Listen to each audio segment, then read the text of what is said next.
The Caretaker Cottage was missing from Grant's list. Mara noticed because Grant had listed everything else, down to the brass umbrella stand in Bellwether's front hall, and the blue and white soup tureen nobody had used since 1998. "The three of us are prepared to take the main house jointly," he said, sliding copies across Evelyn Bell's dining table, including the formal gardens, carriage barn, and river access. Celeste leaned over to straighten his copy with one manicured finger. Lila stared at the rain on the windows. Their grandmother had been dead 11 days. Mara read the list twice. "What about the cottage?" Grant stopped clicking his pen. "The caretaker's place," she said, "past the pear orchard." Their attorney, Mr. Hanley, adjusted his glasses and searched the papers in front of him. Celeste gave a little breath of amusement. "That shack?" Grant asked. "It's a house. It has a house shape." Mara looked around the table at the three cousins who had chosen the mansion together, then back at the one place they had not considered worth naming. "I'll take it." The room went so quiet she could hear the old refrigerator humming through the butler's pantry. Grant's expression changed first, not to anger, to relief. Mr. Hanley cleared his throat. "Mara, before we discuss that, I want to be sure you understand the proposed distribution." She understood the important part. Her cousins had expected a fight over the mansion. They had come prepared with valuations, renovation estimates, and a color-coded plan Grant kept tapping as though the paper might appreciate his efficiency. They had not come prepared for her to want something they considered worthless. Mara folded her hands under the table so no one would see the half-moons her nails had pressed into her palms. "My share is the cash amount." "A portion of it," Mr. Hanley said carefully. "Your grandmother also left personal effects to be distributed by agreement." "The cottage is a personal effect now?" Grant asked. Lila looked up. "Don't." "What?" "I'm asking, if it fits in a moving truck, I'll help." Celeste's mouth tightened, though Mara could not tell whether she disapproved of Grant's joke or of Lila interrupting it. Celeste had worn black silk to the meeting, with a narrow gold watch and Evelyn's pearl earrings. Mara had noticed the earrings at the funeral and then hated herself for noticing. "Mister?" Hanley removed his glasses. "The cottage and its surrounding acre can be separated from the main parcel under the agreement, provided all four beneficiaries consent. Its condition affects the valuation." "Perfect," Grant said. "Value it."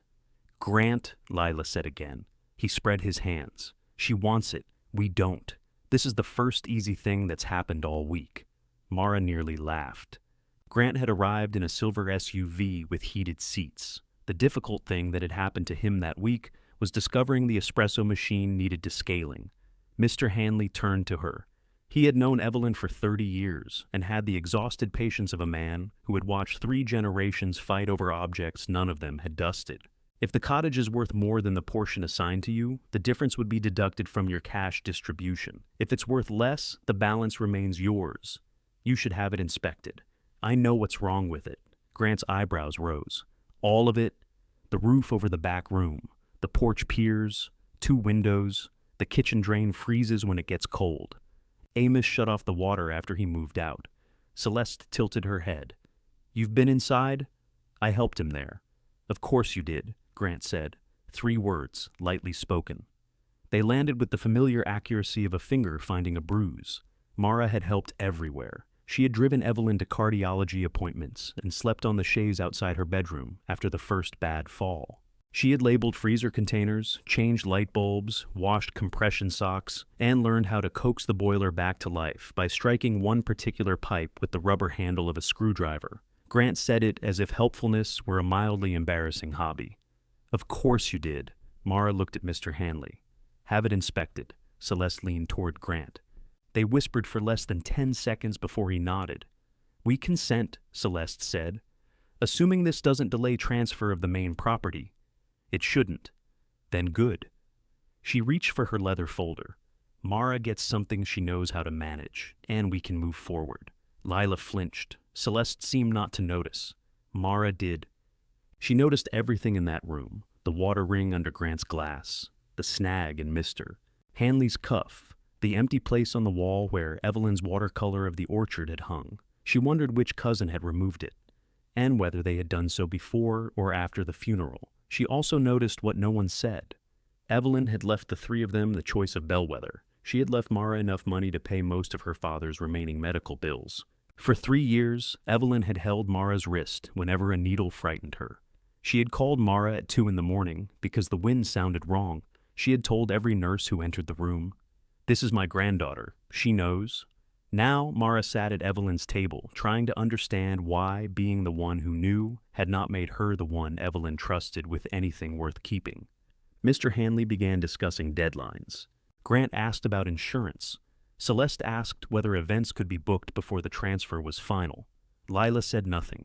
Mara's attention drifted to a gouge near the table's edge. When she was 20, she had dropped a casserole dish there after Evelyn's old beagle charged through the room, wearing a grocery bag around his neck. Evelyn had laughed until she wheezed. She had refused to let Mara sand out the mark. A house should show where life caught it, she had said. Now Grant's renovation packet lay over the gouge. Mara? She looked up. Celeste was holding out a small brass key. "Do you know what this opens?" Mara recognized it immediately. "The linen cupboard upstairs. Could you show me? We need to inventory the embroidered sets before people start taking things." People, Mara thought. Sure. The meeting broke apart with the scrape of chairs. Grant cornered Mr. Hanley by the fireplace. Lila collected abandoned coffee cups, even though no one had asked her to. Celeste waited at the doorway, key dangling from one finger. Upstairs, the house smelled faintly of lilies from the funeral arrangements and the lemon oil Mara had used on the banister 2 weeks earlier. Celeste climbed ahead of her. "The venue photographer is coming Thursday," she said. "Just for preliminary shots. You're moving fast. We have to. Empty houses deteriorate. Grandma's been gone 11 days. Celeste stopped on the landing. For a moment her polished composure slipped, and Mara saw sleeplessness in the shadows beneath her eyes. "I'm aware. I didn't mean everybody keeps saying it like I don't know." Celeste looked toward Evelyn's closed bedroom. "If I stop moving, Grant starts making all the decisions." Then she continued upstairs, leaving Mara surprised enough to stand still. The linen cupboard was at the end of the west hall. Mara turned the key, lifted the door slightly to clear the swollen frame, and opened it on shelves of folded sheets. Celeste touched a monogrammed pillowcase. "She taught me to embroider." "She did?" "I was terrible. I kept knotting the back." Her thumb moved over the white thread. "You think I only came for Christmas?" Mara said nothing. Celeste shut the cupboard harder than necessary. "I know what you think of us." "No, you know what Grandma said when you canceled." Color rose along Celeste's throat. "I had a business to run, and I had a job. You worked at a hotel laundry. I still do. That's not what I meant. It usually isn't." They stood facing each other in a hallway that had held their childhood photographs until Grant removed them for what he called neutral presentation. Pale rectangles remained on the wallpaper. Celeste slipped the key into her pocket. "The cottage needs more than you can afford." "Probably. You could take the money." "I could. You don't have to prove anything," Mara almost asked. "To whom?" But Celeste had already turned away. Downstairs, Lila was alone at the table, rubbing at the water ring with a napkin. "That'll make it worse," Mara said. Lila stopped. "I know. You always do that. I know that too." Mara found the cork coaster on the sideboard and placed it over the mark. Lila watched her. She was 31, the oldest of them, soft-spoken until she was angry and almost permanently on the verge of apologizing for a room she had not entered. "Are you really taking the cottage? If the inspection says it's standing. It's standing now. So is Grant. I'd still get him inspected." Lila laughed before she could stop herself. The sound startled both of them. Then Lila's face folded back into seriousness. "I'm sorry for laughing for all of this." Mara picked up Grant's forgotten copy of the property list. Every desirable object had someone's initials penciled beside it. G for the partners collectively. C beside the silver coffee service. L beside the orchard watercolor. "You took the painting," Mara said. Lila glanced at the bare wall. "It's in the morning room. I didn't take it away." "Not yet. I can give it to you. I don't want something because you feel guilty." "What do you want?" Mara looked at the list again. The cottage was nowhere on it. Not crossed out, not undervalued, not described as ruined. Simply absent. I wanted her to explain. Lila's gaze dropped. She did not pretend to misunderstand. Evelyn had been sharp enough to arrange 4 separate funeral hymns and leave instructions about who should receive a chipped ceramic rooster. She had known the shape of this inheritance. She had known Mara would sit at this table with three cousins who spoke of value as if they had invented it. Yet in her final week, when Mara sat beside the bed, rubbing lotion into her cold hands, Evelyn had only said, "Don't let this place teach you the wrong thing." At the time, Mara thought the medication had muddled her. Now it felt like an answer with the middle missing. Lila reached across the table, then stopped before touching her. "Maybe she thought you'd be okay." That's what people think when they want the reliable person to need less. Outside, rain tapped harder against the windows. Mara went through the mudroom and found the cottage key hanging behind the door on a bent nail. No label. Amos had wrapped green electrical tape around the bow years ago because Evelyn kept confusing it with the potting shed key. She put on her coat. Grant called from the library. "Where are you going?" "To inspect my empire." He appeared in the doorway, phone in hand. "Want me to come?" The offer was so unexpected she stared at him. He shrugged. "It might be full of raccoons." "You scared of raccoons?" "Deeply. They have hands and no moral framework." Despite herself, Mara smiled. Then his phone rang. He looked at the screen and lifted one finger, already turning away. 2 minutes. She waited on the back step for almost 5.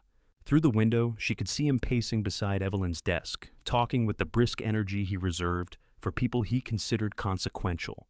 Mara pulled up her hood and left without him. The path beyond the formal garden had nearly vanished beneath wet grass. Pear branches reached across it like black fingers. At the far edge of the orchard, the Caretaker Cottage appeared through the rain, gray roof sagging, porch tilted, one shutter hanging loose. It looked smaller than she remembered.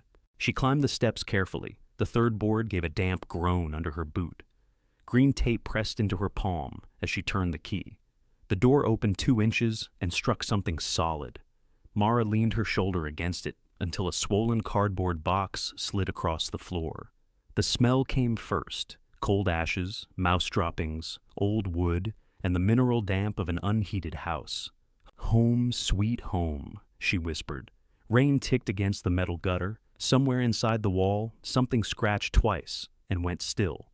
Mara stepped across the threshold and closed the door behind her. The cardboard box contained 3 furnace filters, a collapsed bird feeder, and enough mouse-chewed newspaper to confirm that the scratching in the wall had relatives. Mara nudged it aside with her boot. The cottage's front room emerged slowly as her eyes adjusted. A stone fireplace, 2 bare windows, a horsehair sofa. Amos had threatened to burn every winter and somehow kept every spring. Pale rectangles marked the walls where his photographs had hung. A ceramic mug still sat on the mantel, holding 4 bent nails and a carpenter's pencil sharpened at both ends. She picked up the pencil. Amos never trusted a single point. He used to say a man who stopped working every time his pencil broke deserved the rest. The kitchen floor felt solid. That was something. The cabinet under the sink smelled dry, which was something better. She tried the tap and got a cough from the pipe, then silence. In the bedroom, someone had removed the mattress but left the iron bed frame. The closet door stood open on 2 wire hangers and Amos's old raincoat. Mara touched the sleeve. It was stiff with dust around the shoulder and smelled faintly of tobacco, though Amos had quit 12 years ago and claimed never to miss it. The back room was worse. Water had darkened the ceiling into a sagging brown island. A galvanized bucket stood beneath it, already half full. The workbench along the east wall was buried under stripped screws, jars of washers, dulled saw blades, and the separate pieces of a wooden radio.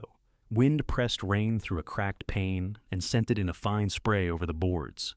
Mara found a scrap of plastic, covered the radio pieces, and shifted the bucket under the fastest drip. "Good start," Grant said behind her. She jumped hard enough to strike her hip against the workbench. He stood in the doorway holding Evelyn's enormous floral umbrella. The edge of his coat was wet, and he had exchanged his dress shoes for a pair of rubber garden clogs that were too small for him. "Those are Grandma's," Mara said. "I figured death ended the exclusivity clause. She wore them with socks. She had smaller feet and better judgment." He stepped into the room, ducking as if the ceiling might descend another 6 inches without warning. Grant was 34 and built like somebody who belonged beside a tasteful fireplace in a real estate advertisement. The pink clogs undermined him pleasantly. He looked up at the water stain. "That roof is active," I noticed. "Foundation?" Probably offended. He tested the workbench with both hands. This stays with the cottage? Planning to initial it? I'm trying to determine whether you have one asset. I have a bucket. It came with the property? Turnkey. Grant smiled, then caught himself doing it. His gaze moved around the room, measuring. Mara had watched him do the same thing in Evelyn's bedroom that morning. What? She asked. You really want to live here? She had not said she intended to live there. Until he asked, she had not admitted it to herself. My aunt wants her dining room back. That isn't an answer. It's the answer that matters. He stepped toward the broken window. Put plywood over this today. The wind's coming from the east tonight. I don't have plywood. There are sheets in the carriage barn. The carriage barn is on your list. Grant sighed. Take one, Mara. I'd hate to compromise the value. You know, it is possible for me to be an ass and still give you plywood. That should be on your business card. He looked out over the orchard. Rain shivered through the black branches, shaking loose the last shriveled pears. Celeste thinks this is some kind of statement. It's a house. To Celeste, curtains are a statement. And to you? To me, it's 6 figures of deferred maintenance condensed into 900 square feet. 760. That doesn't improve it. He crouched near the baseboard and pressed one finger into the wood. His humor disappeared as he studied the damp mark it left. You'll need to know how far this runs. Don't let Hanley's inspectors just walk around with a clipboard. Have him get under it. Mara leaned against the bench. Why are you helping? Grant stood too quickly, banging his shoulder against a hanging cabinet. He swore, rubbed the spot, and said, I'm not helping. I'm protecting myself from the story where my homeless cousin dies of black mold while I turn her grandmother's house into a wedding venue. Our grandmother. His hand dropped. It was almost nothing, the pause that followed. But Mara saw it. Grant walked into the front room, where he ran his thumb over the cold fireplace stone. She called you every day, near the end, before the end too. Mara waited. He picked up the mug of nails and set it down again. I called her. She'd say she had to go because you were bringing soup, or fixing a door, or taking her to another appointment. After a while, I stopped calling. That was her fault? I didn't say it was. You kinda did. No, I said I stopped. His phone vibrated in his pocket. He glanced at it without answering. A second later, it vibrated again. Celeste? Mara asked. A lender? For Bellwether? We're exploring options. You haven't even signed. That's why it's called exploring.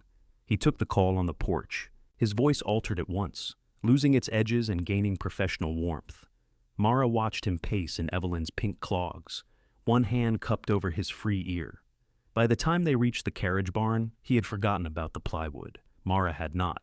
She found 2 half sheets behind the potting shelves and carried them across the orchard one at a time. On the second trip, her phone rang inside her coat. Aunt Denise did not say hello. The electrician is coming tomorrow at 8. Okay, so you need to roll up your mattress. He has to get to that outlet. Mara shifted the plywood against her hip. I'll come by tonight. There was a pause. Rain clicked against the phone screen. Did they read the will? Denise asked. They went through the agreement. And? Mara imagined her aunt standing in the narrow kitchen of the brick ranch house, looking into a dining room currently occupied by Mara's folding mattress, 2 plastic tubs, and the small dresser they had hauled from her father's apartment after he died. Denise had taken her in without hesitation. The hesitation had come later, one sigh and closed cupboard at a time. I got some money. How much is some? Enough to deal with the most of Dad's bills. That woman should have left you the house. She left it to all of us. You know what I mean. Mara set down the plywood before it slipped. I'm taking the Caretaker Cottage. Denise's silence was different from the dining room's, less shocked than weary. The abandoned one? It isn't abandoned. Does it have heat? Technically is what people say before a fire. I can fix it. Denise exhaled close to the receiver. That's what you always say. Something in Mara tightened. You wanted the dining room back. I wanted to eat at a table again. I didn't want you sleeping in a ruin to make a point. It's not a point. Then what is it? Mara looked through the rain toward Bellwether. Even in gray weather, the mansion seemed to hold its own light. Its windows gleamed between the trees. Evelyn had chosen every room's evening lamp by how warmly it shone from outside. The cottage windows reflected nothing. It's a door I can lock, Mara said. Denise softened, which was worse. Come get your things. I made chicken. I'll be there by 6. And don't carry that dresser alone. I won't. You will. I'll try not to. Denise hung up with a dissatisfied click. Mara fitted the plywood over the cracked workroom window and found screws in the jar on Amos's bench. Half were rusted, two stripped, one drove cleanly into the frame. The cordless drill battery died on the fourth screw. She sat on the floor beneath the window and laughed once without much humor. Rain found a gap near her collar and slid coldly down her back. Her phone was still in her hand. Amos's number had remained in her contacts beneath A, where Evelyn had insisted he belonged, because his first name was not Caretaker. Mara had not called since the funeral. She had told herself she was giving him time. The truth was that Evelyn's death had removed the subject that connected them, and she did not know whether affection survived when usefulness ended. She pressed his name. The line rang 5 times. A woman answered with a brisk, cheerful introduction Mara did not catch. In the background, a television audience applauded. "I'm trying to reach Amos Reed. He's right here. If he tells you he's at work, don't believe him." "I am at work," Amos called. "You're doing a puzzle. It's missing pieces. That makes it repair." The woman surrendered the phone. "Mara," Amos said. She blinked rain out of her eyes. "How'd you know? Nobody else breathes at me before speaking." "I don't do that. You're doing it." She stopped. His voice had thinned since his fall, but the impatience remained sturdy. "You at Bellwether?" "At the cottage." "Why?"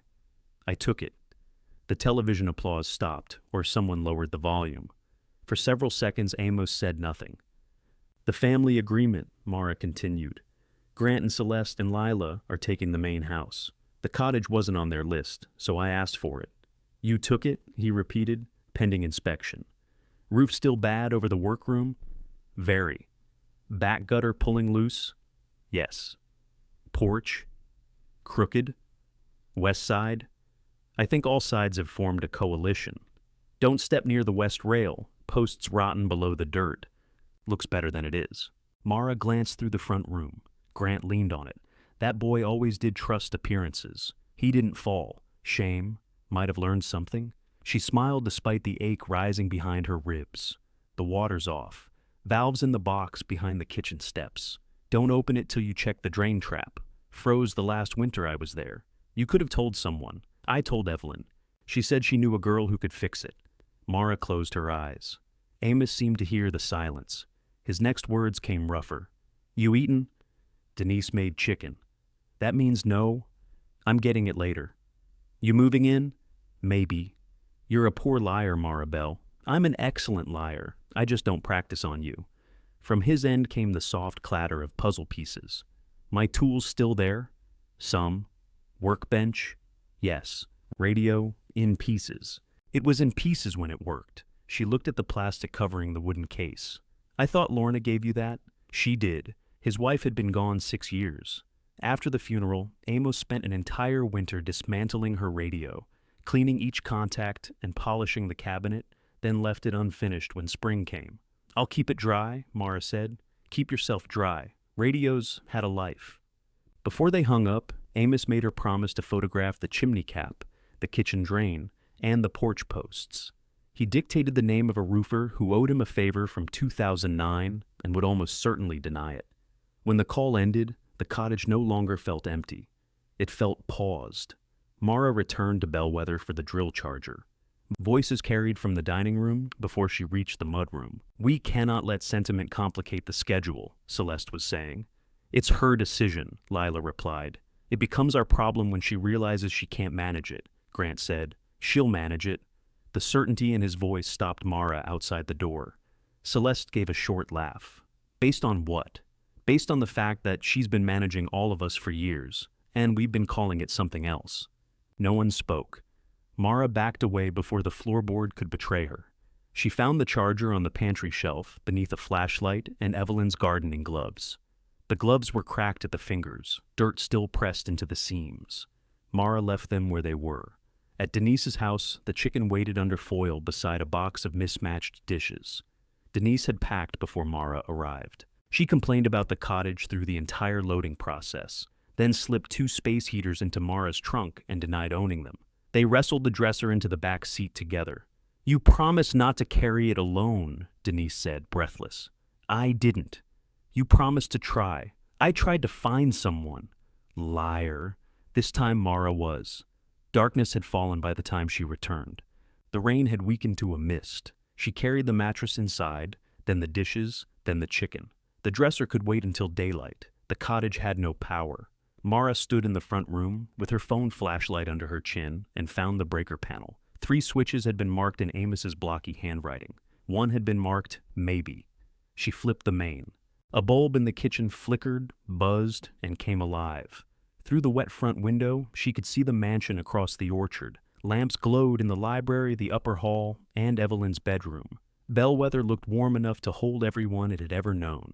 Behind Mara, water struck the workroom bucket with a hollow, steady plink. She set Denise's chicken on the counter, pulled out a chair, and ate her first meal in the cottage beneath a light that would not stop trembling. The light stopped trembling when the space heater tripped the breaker. Mara had placed one of Denise's heaters near the bedroom door, and the other beside the kitchen sink, reasoning that 2 small heaters represented modesty rather than electrical ambition. The cottage disagreed. Darkness swallowed the room halfway through her second piece of chicken. She chewed while listening to the rain. Good note. At the panel, she switched the main back on, then tried the heater by the sink alone. The bulb dimmed but held. She carried her plate into the kitchen and ate standing beside the warm stream of air. The mattress fit between the iron bed frame and the wall if she turned it sideways. Mara unrolled it on the floor rather than assemble the bed in the dark. Her tubs held work clothes, 3 books, toiletries, and the blue patchwork blanket Evelyn had made when Mara left for community college. The stitches were uneven because arthritis had already begun thickening Evelyn's fingers. Mara spread it over the mattress, placed her father's canvas tool bag near her head, and kept her coat on. The house spoke after midnight. Pipes ticked inside the walls. Wind tested the plywood over the workroom window. Something with tiny feet traveled above the bedroom ceiling, paused directly over Mara's face, and resumed with the confidence of a landlord. She had nearly fallen asleep when a cold drop struck her forehead. Mara opened her eyes. Another drop landed beside her ear. The ceiling above the foot of the mattress had been clean when she arrived. Now a dark line spread from the chimney wall, narrow as a pencil mark and growing. No. She threw off the blanket and dragged the mattress. One corner caught on the iron frame. Water struck the blue cloth, first in scattered drops, then in a sudden spill as plaster released what it had been holding. Mara pulled until the mattress cleared. The blanket remained snagged on a bedpost. By the time she freed it, one blue square had gone almost black. She stood barefoot in the cold room, gripping the wet fabric. It was a small thing, a blanket could dry. Stains came out. She removed other people's stains for a living. Still, her throat closed. 11 days earlier, Evelyn had been alive. 3 weeks earlier, she had complained that Mara tucked blankets too tightly around her feet. 1 month earlier, she had asked whether Mara remembered the name of the blue fabric. You picked it from the remnant bin, Mara had told her. I did not. I have taste. You called it ocean blue. It was on sale. Now rainwater ran from that blue fabric onto Mara's toes. She carried the blanket to the kitchen, draped it over 2 chairs, and placed a pot beneath the bedroom leak. Then she lay on the mattress in the front room, where the fireplace smelled of old ash and the refrigerator clicked on every 9 minutes with the violence of a starting lawnmower. At 4:30, the alarm on her phone sounded. Mara considered calling in sick. The thought lasted until she remembered the cottage inspection, the roofer, the electric bill, and the portion of her inheritance she had not yet received. She dressed in the kitchen beside the heater. The Bellwether Hotel was unrelated to the family, except by historical vanity. Evelyn's grandfather had sold a pasture to its first owner, who borrowed the name and later added a fake turret. Tourists sometimes asked Mara whether she belonged to the Bell family. Only when something needs washing, she usually said. In the basement laundry, heat hit her face before she reached the time clock. Industrial dryers rolled sheets behind round glass doors. Her supervisor, Tony Mercer, stood at the sorting table holding a king-size pillowcase at arm's length. Lipstick, Tony said. Could be marker. It has optimism in it. Lipstick. Tony was 56, broad-shouldered, and wore purple reading glasses on a beaded chain. She could identify wine by color and blood by the lies guests told housekeeping. She looked at Mara's boots. You got mud on my clean floor. I'll wash it. That your solution to every problem? Occupationally, yes. Tony dropped the pillowcase into the treatment bin. You look terrible. I slept in a new place. New good or new with sirens? New old. Ah. Tony pushed the purple glasses up her nose. Those are always expensive. Mara spent 6 hours feeding sheets into the ironer and trying not to yawn near moving equipment. At break, she spread Evelyn's blanket across a row of empty carts and worked stain solution into the wet square. Tony saw it, but asked no questions. When Mara returned from loading towels, the blanket had been moved into the low-temperature dryer with 3 clean wool balls. At 11:30, Tony handed her a paper cup of coffee. I need to leave at noon, Mara said. Family thing. You requested it yesterday. I'm reminding you. You're apologizing with extra syllables. Mara drank the coffee. Tony inspected her over the rim of the purple glasses. Whatever that family thing is, don't volunteer to clean up after it. It's an inspection. Of what? My house. Tony's glasses slid down again. Your what? Mara smiled for the first time that morning. I'll tell you when I know if it has a floor. The inspector's truck was already beside the cottage when Mara arrived. The man himself was halfway under the porch, with only his boots and gray coveralls visible. Grant stood in the orchard talking on his phone.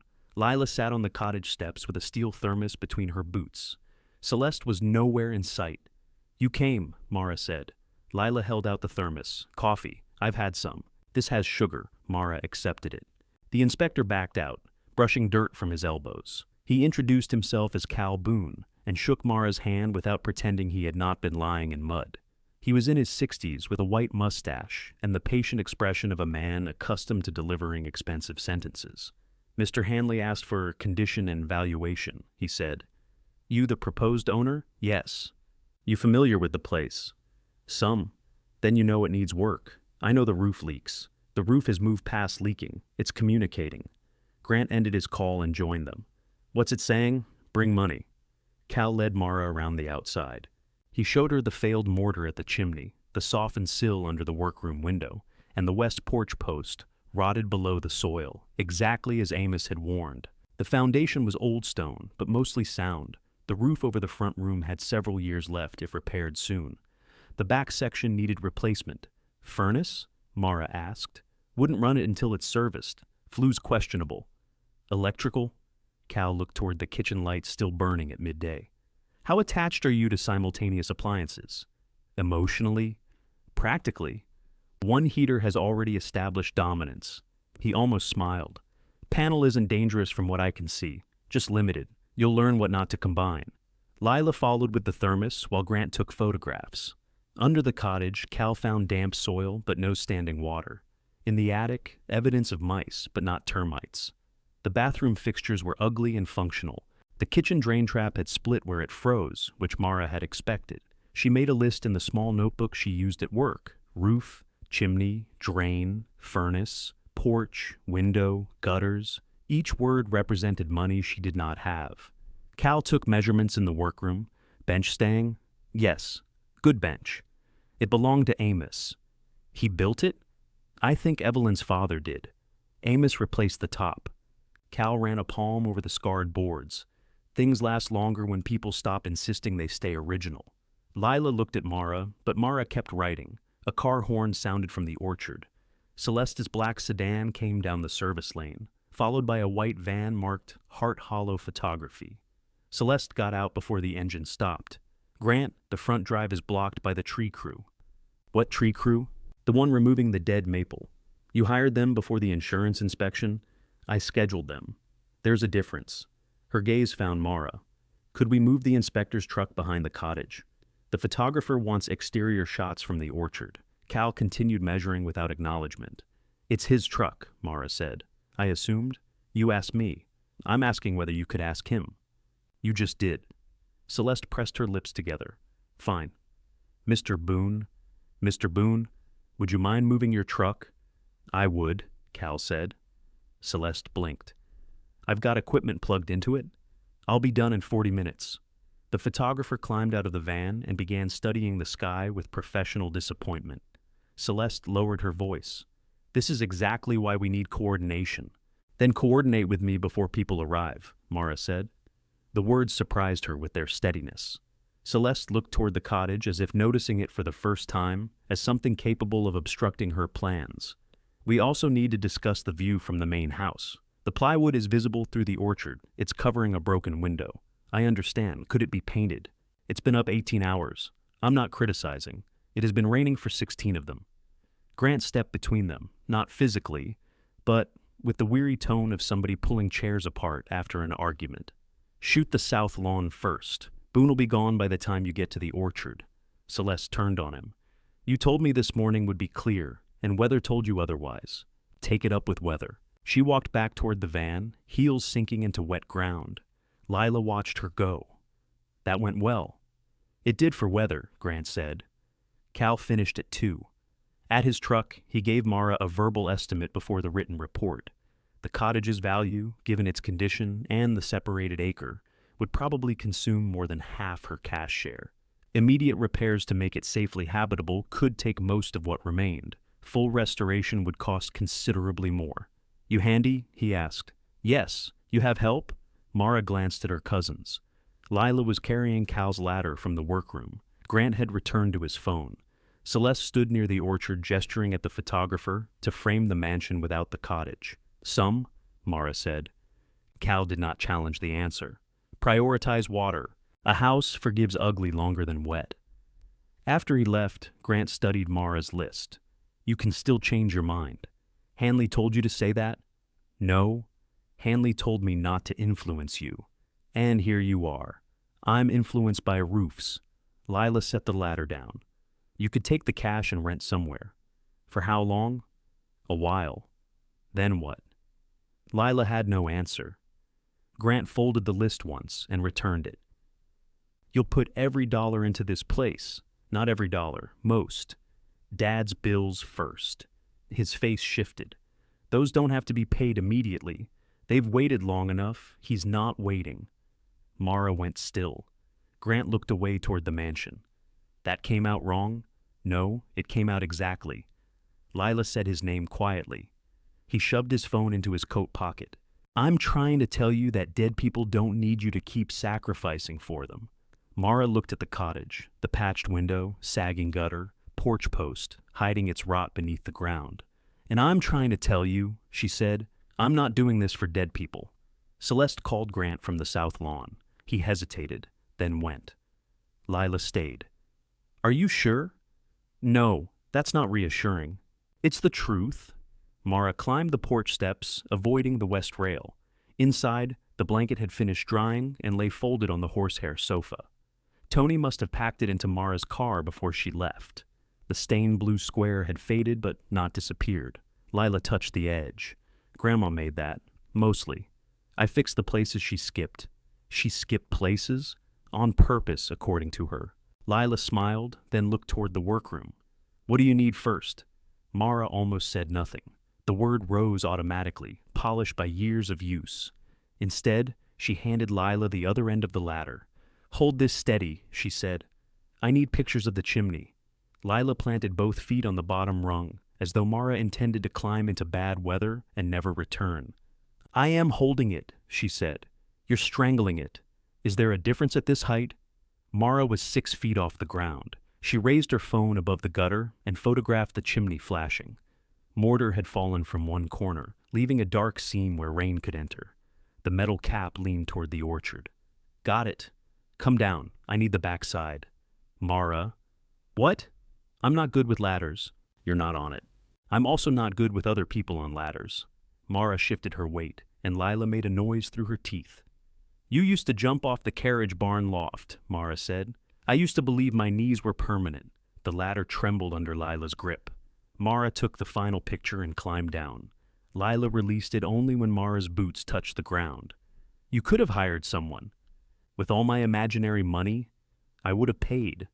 The offer came out too quickly. Mara slipped her phone into her pocket. That's not holding the ladder, no. Holding the ladder was help. I know. Paying because you feel bad is something else. Lila rubbed her palms against her jeans. You make everything difficult. I've been told I know how to manage it. Lila's face tightened. Mara regretted the words before their echo died, but not enough to take them back. They carried the ladder into the workroom. Lila paused beside Amos's bench, studying the plastic-covered radio. Grant made the list, she said. Mara set her end down. What list? The property list. He had an appraiser's inventory, and Celeste added the things she wanted for events. I went through it too. You picked the painting? I should have noticed the cottage wasn't there. Yes, I thought it belonged with the main parcel. You thought about it then. Lila's eyes moved to the cracked window beneath the plywood. Not for very long.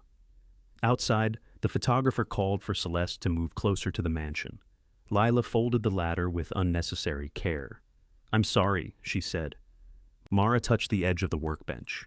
The wood bore hundreds of small cuts, none deep enough to ruin it. I know. It was not forgiveness, but it kept the door open. The roofer Amos recommended arrived the next afternoon in a dented green truck. Wade Sutter denied owing Amos anything before Mara mentioned a favor. That old man claims fixing a carburetor entitles him to lifetime indenture, Wade said. He said it was your transmission. It was my carburetor. I'll let him know. Don't you dare. Wade climbed onto the roof, spent 20 minutes walking, tapping, and muttering, then gave Mara a price that forced her to read it twice. That's just the back section, and flashing around the chimney. I can tear off the old shingles. You have roofing experience. I've watched roofing. I've watched open heart surgery. I can carry debris. So can gravity. Mara waited. Wade scratched his gray beard with the end of his pencil. You tear off only what I mark. You wear a harness. You don't touch the sheathing. I deduct 2 days' labor if you finish before my crew comes. I can do that. If you fall, Amos will leave assisted living just to kill me. He'd have to find his shoes first. That won't slow him down. Wade pointed toward the gutter. Water first. Everything else can be ugly. A house forgives ugly longer than wet. He looked offended. Who told you that? Inspector. Inspectors love sentences. He left 2 rolls of heavy tarp and returned 10 minutes later because he had forgotten his ladder. Mara worked her hotel shifts, drove to the cottage, and worked until she could no longer see the screw heads. She learned that the kitchen light could coexist with one heater, but not the electric kettle. She learned the bedroom door swung open by itself, unless she wedged a shoe beneath it.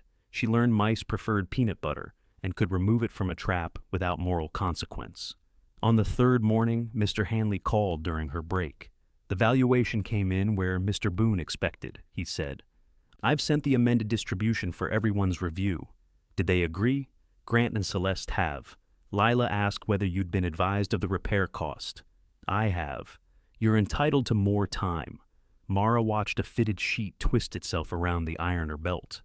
Tony slapped the emergency stop and began untangling it with the calm of someone disarming a bomb she disliked personally. How much time? 10 days, if you want them. 10 days meant the roof waited. It meant the cottage remained a proposal, while Bellwether filled with photographers and contractors. It meant waking each morning as a guest in a house no one else wanted. Send me the signature page again. Mr. Hanley was quiet. Your grandmother expected you to be careful. The sentence irritated Mara so sharply she stood. Did she tell you that? She trusted your judgment. That isn't what I asked. Another pause. In the laundry, Tony freed the sheet and held it up like the remains of a failed parachute. No, Mr. Hanley said. She didn't tell me what she expected you to choose. Mara sat again. Then please don't speak for her. You're right. I apologize. She signed the amended distribution on her phone with one finger. The signature looked nothing like hers. That evening, Grant brought over a bottle of champagne and 4 plastic cups. It's not final until it records, he said, setting them on the kitchen counter. But Hanley says everybody's signed. You're celebrating in the cottage? Celeste is doing a tasting in the main kitchen. There are 17 kinds of tiny toast. Why aren't you there? I expressed an opinion about goat cheese. Lila arrived with sandwiches. Celeste did not come. They stood in the kitchen because Mara owned 1 chair, and the horsehair sofa released dust whenever anyone sat on it. Grant opened the champagne too close to the ceiling and drove the cork into the plaster. A white chip fell into Lila's cup. You've increased the damage, Mara said. Put it on my bill. You're going to have a bill. Then it has company. Lila raised her cup. To the cottage. Grant lifted his, to Mara's inexplicable confidence. I'm not confident. To Mara's inexplicable paperwork. They drank. The champagne was too cold and sweeter than Mara liked. For a few minutes, they ate sandwiches over the sink and argued about whether the mouse in the wall was one large mouse or several coordinated smaller mice. Then headlights moved across the front window. Celeste came through the door carrying a bakery box. Her black coat was dusted with powdered sugar. "Peace offering," she said. Grant opened the box. "These are tasting rejects. They are still cake." Why were they rejected? One has salt instead of sugar. Lila reached toward the row of miniature cupcakes. Celeste slapped her hand away. Not that one. She looked around the kitchen. Her gaze landed on the plastic cups, then the cork mark in the ceiling. "You opened champagne?" "We saved you some," Mara said. Celeste's surprise was brief but visible. Grant poured the remaining inch into a cup. Celeste accepted it. "The agreement is signed, so I hear. That means we should establish access." Mara waited. "The service lane crosses the main parcel before it reaches your acre. You'll have access, obviously. But contractors need it next week, and event deliveries will eventually use it. So cars can't be left along the lane. I parked beside the cottage. I'm not talking about tonight. You came to establish rules at my champagne party?" Celeste glanced at the bottle. "Is this a party?" It had almost reached one. Grant ate a cupcake. "Salt. I warned you." "No, you warned Lila." Celeste ignored him. "I'm trying to prevent future conflict." "Then don't schedule photographers for my property without asking me. They photographed the mansion. From my acre. That boundary hasn't been staked. Then you can't know where they were." Celeste's fingers tightened around her cup. Lila stared into hers. Grant chewed the salty cake as if committed to finishing a punishment. Finally, Celeste said, "I should have called. Yes, I will next time." Mara nodded. The apology was thin, but it existed. Celeste finished her champagne in one swallow. "The vanilla bourbon cupcakes are safe." She left before anyone could offer her a sandwich. Grant looked after her. "That may be the nicest thing she says all month." "She apologized," Lila said. She issued a correction. Mara closed the bakery box. She came. The next morning, Mara drove 40 miles to a building salvage warehouse with measurements for the workroom window. Rows of doors leaned against one another like tired party guests. Bathtubs, mantels, and cabinets filled the aisles beneath signs, warning customers not to climb anything. Mara found 3 wooden sashes close to the right size.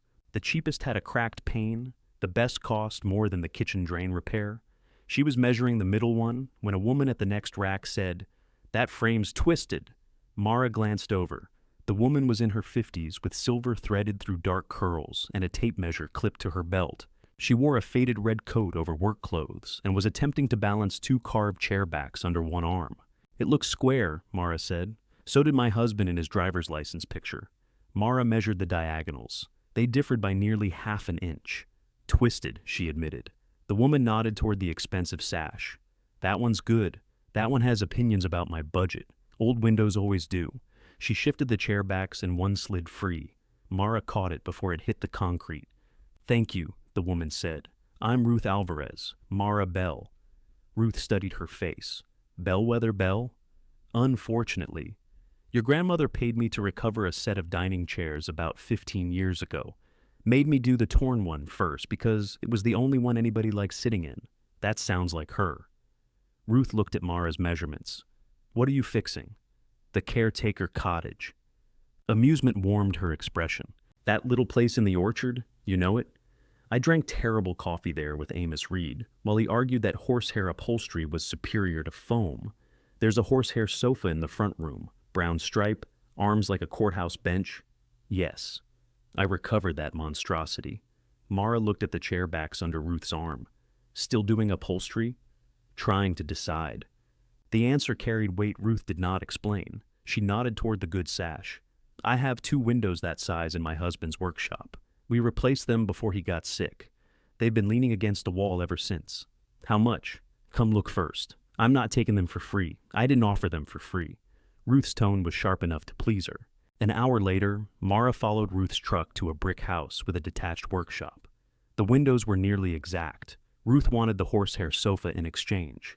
"You haven't seen its condition," Mara said. "I know it sins. It's full of dust. So is my house. You could sell the windows for more. I could also spend another year walking around them." Mara understood that kind of obstruction. They loaded both sashes into her car and tied the trunk down with Ruth's yellow rope. Before Mara left, Ruth placed a small box of brass window weights beside them. "Those are extra," Mara said. "No, those belong with the windows. People always separate what was made to work together, then act surprised when nothing opens." At the cottage, Mara removed the plywood and fitted the first sash into the workroom frame. It needed planing along one edge, new cord, and more patience than she possessed after dark. When it finally settled into place, the glass caught the last light over the orchard. For the first time, Amos's workbench stood in a room that looked capable of beginning again. Mara stood at the new window until her breath fogged the glass. The view was not impressive.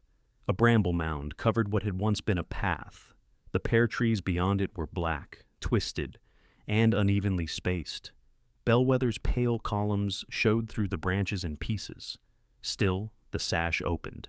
She pulled the cord. The hidden weight descended inside the wall, and the window rose with a soft wooden sigh. Cold air entered the workroom. Mara lowered it, raised it, and lowered it again just because she could.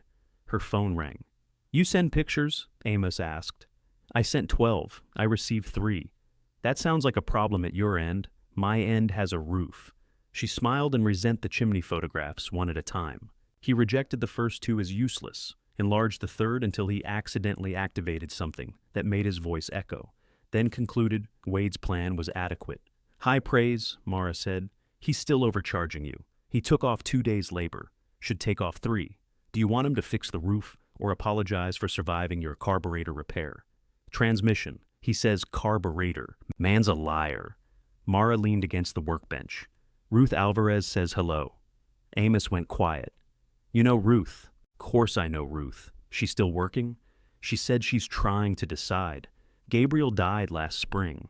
Mara watched the reflected bulb tremble in the new glass. Ruth had said her husband got sick, not that he had died. "She traded me the windows for the sofa.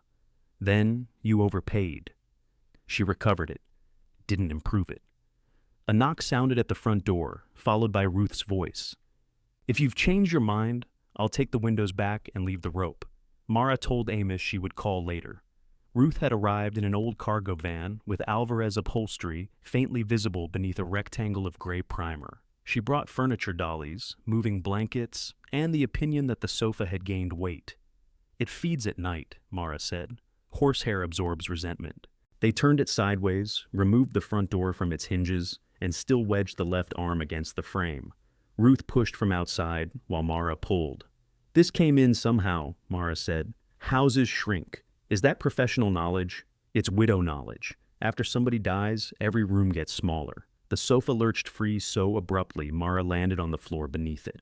Ruth leaned over the arm. "You alive?" "Embarrassingly." "Good. Lift your end." They loaded it into the van and stood catching their breath beside the orchard. Ruth looked toward the pear trees. "Amos used to keep those pruned," she said. "He's giving me instructions. From a safe distance, I assume. About 40 miles. The ideal distance for instruction." Ruth opened the passenger door and returned with a canvas tote.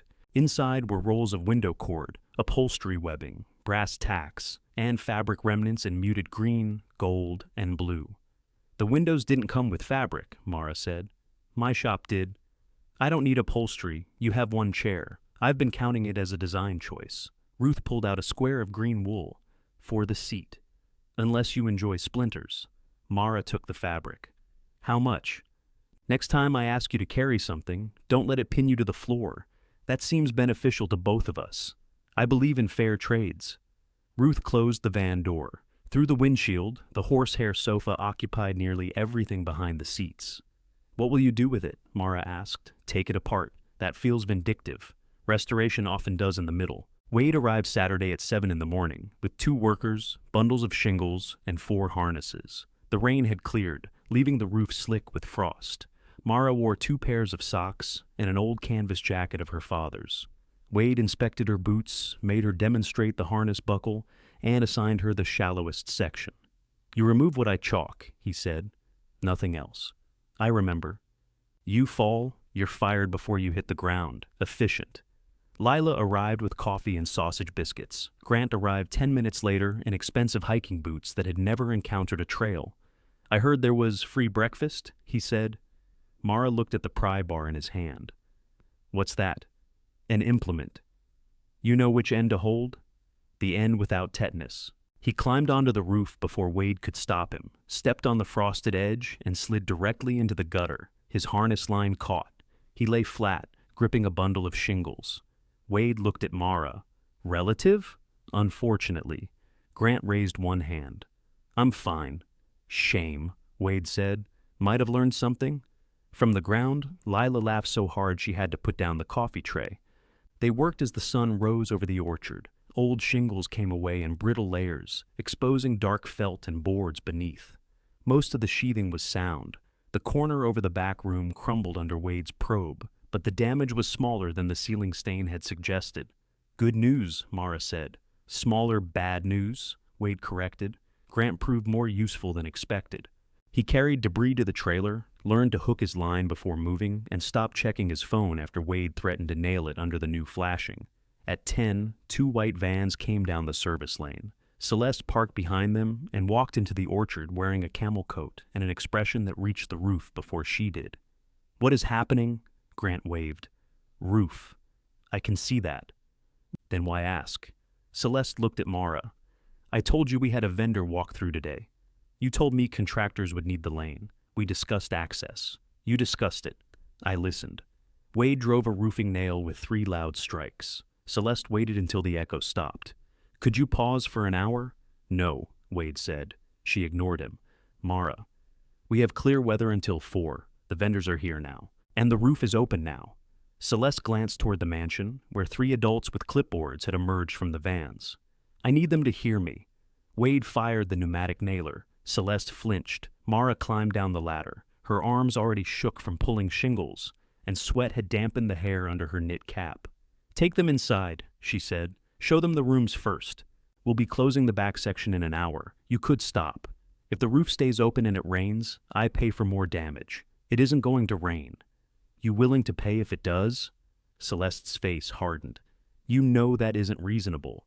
Neither is asking a roofing crew to wait because you scheduled a tour without telling me. I did tell you. You said next week. It is next week. It's Saturday. That is how weeks work. Grant climbed down, less gracefully than Mara. Why don't you take them through the basement and kitchens? You've got an hour of mechanical systems to show. Celeste looked from him to Mara. You're helping her.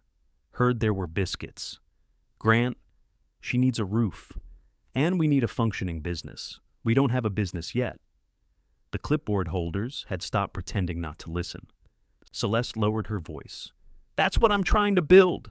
Mara saw the strain beneath the anger, the sleepless shadows, the powdered sugar still clinging to one coat cuff, the terror of standing inside a beautiful plan before anyone had agreed it could hold weight. She took off one glove. Give us 20 minutes to close the exposed corner. Then we'll stop the nailer for half an hour while you do the outside portion. Wade shook his head. I don't stop crews. You can have them strip the lower west side by hand. I can also finish on schedule. 20 minutes, Mara said. He studied her, then Celeste, then the sky. Half an hour, not 1 minute more. Celeste nodded once. Thank you. She turned toward the vendors, paused, and added without looking back. The biscuit place on Route 9 does lunch deliveries. I'll order for the crew. Wade watched her walk away. Your family negotiates like raccoons. They have hands and no moral framework, Mara said. Grant smiled.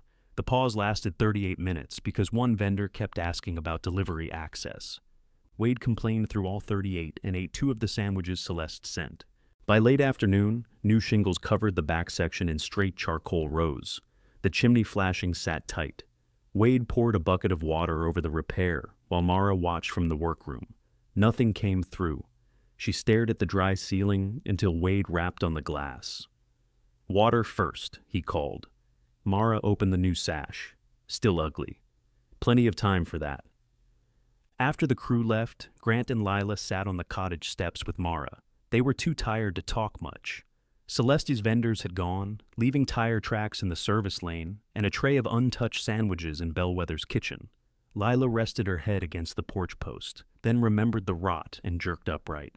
Other side, Mara said. Useful information. Grant held both hands out in front of him. Blisters had risen beneath his fingers. How do people do this every day? Without your hiking boots, Mara said. They're excellent boots. You slid 6 feet. The roof was defective. The roof was horizontal. It should have been more welcoming. Lila handed him the last sandwich to stop him talking. The first hard rain came 2 nights later. Mara woke before the sound reached its full force. She switched on the workroom light and stood beneath the repaired section in socks and Evelyn's old robe, which Lila had found in the upstairs laundry and brought without ceremony.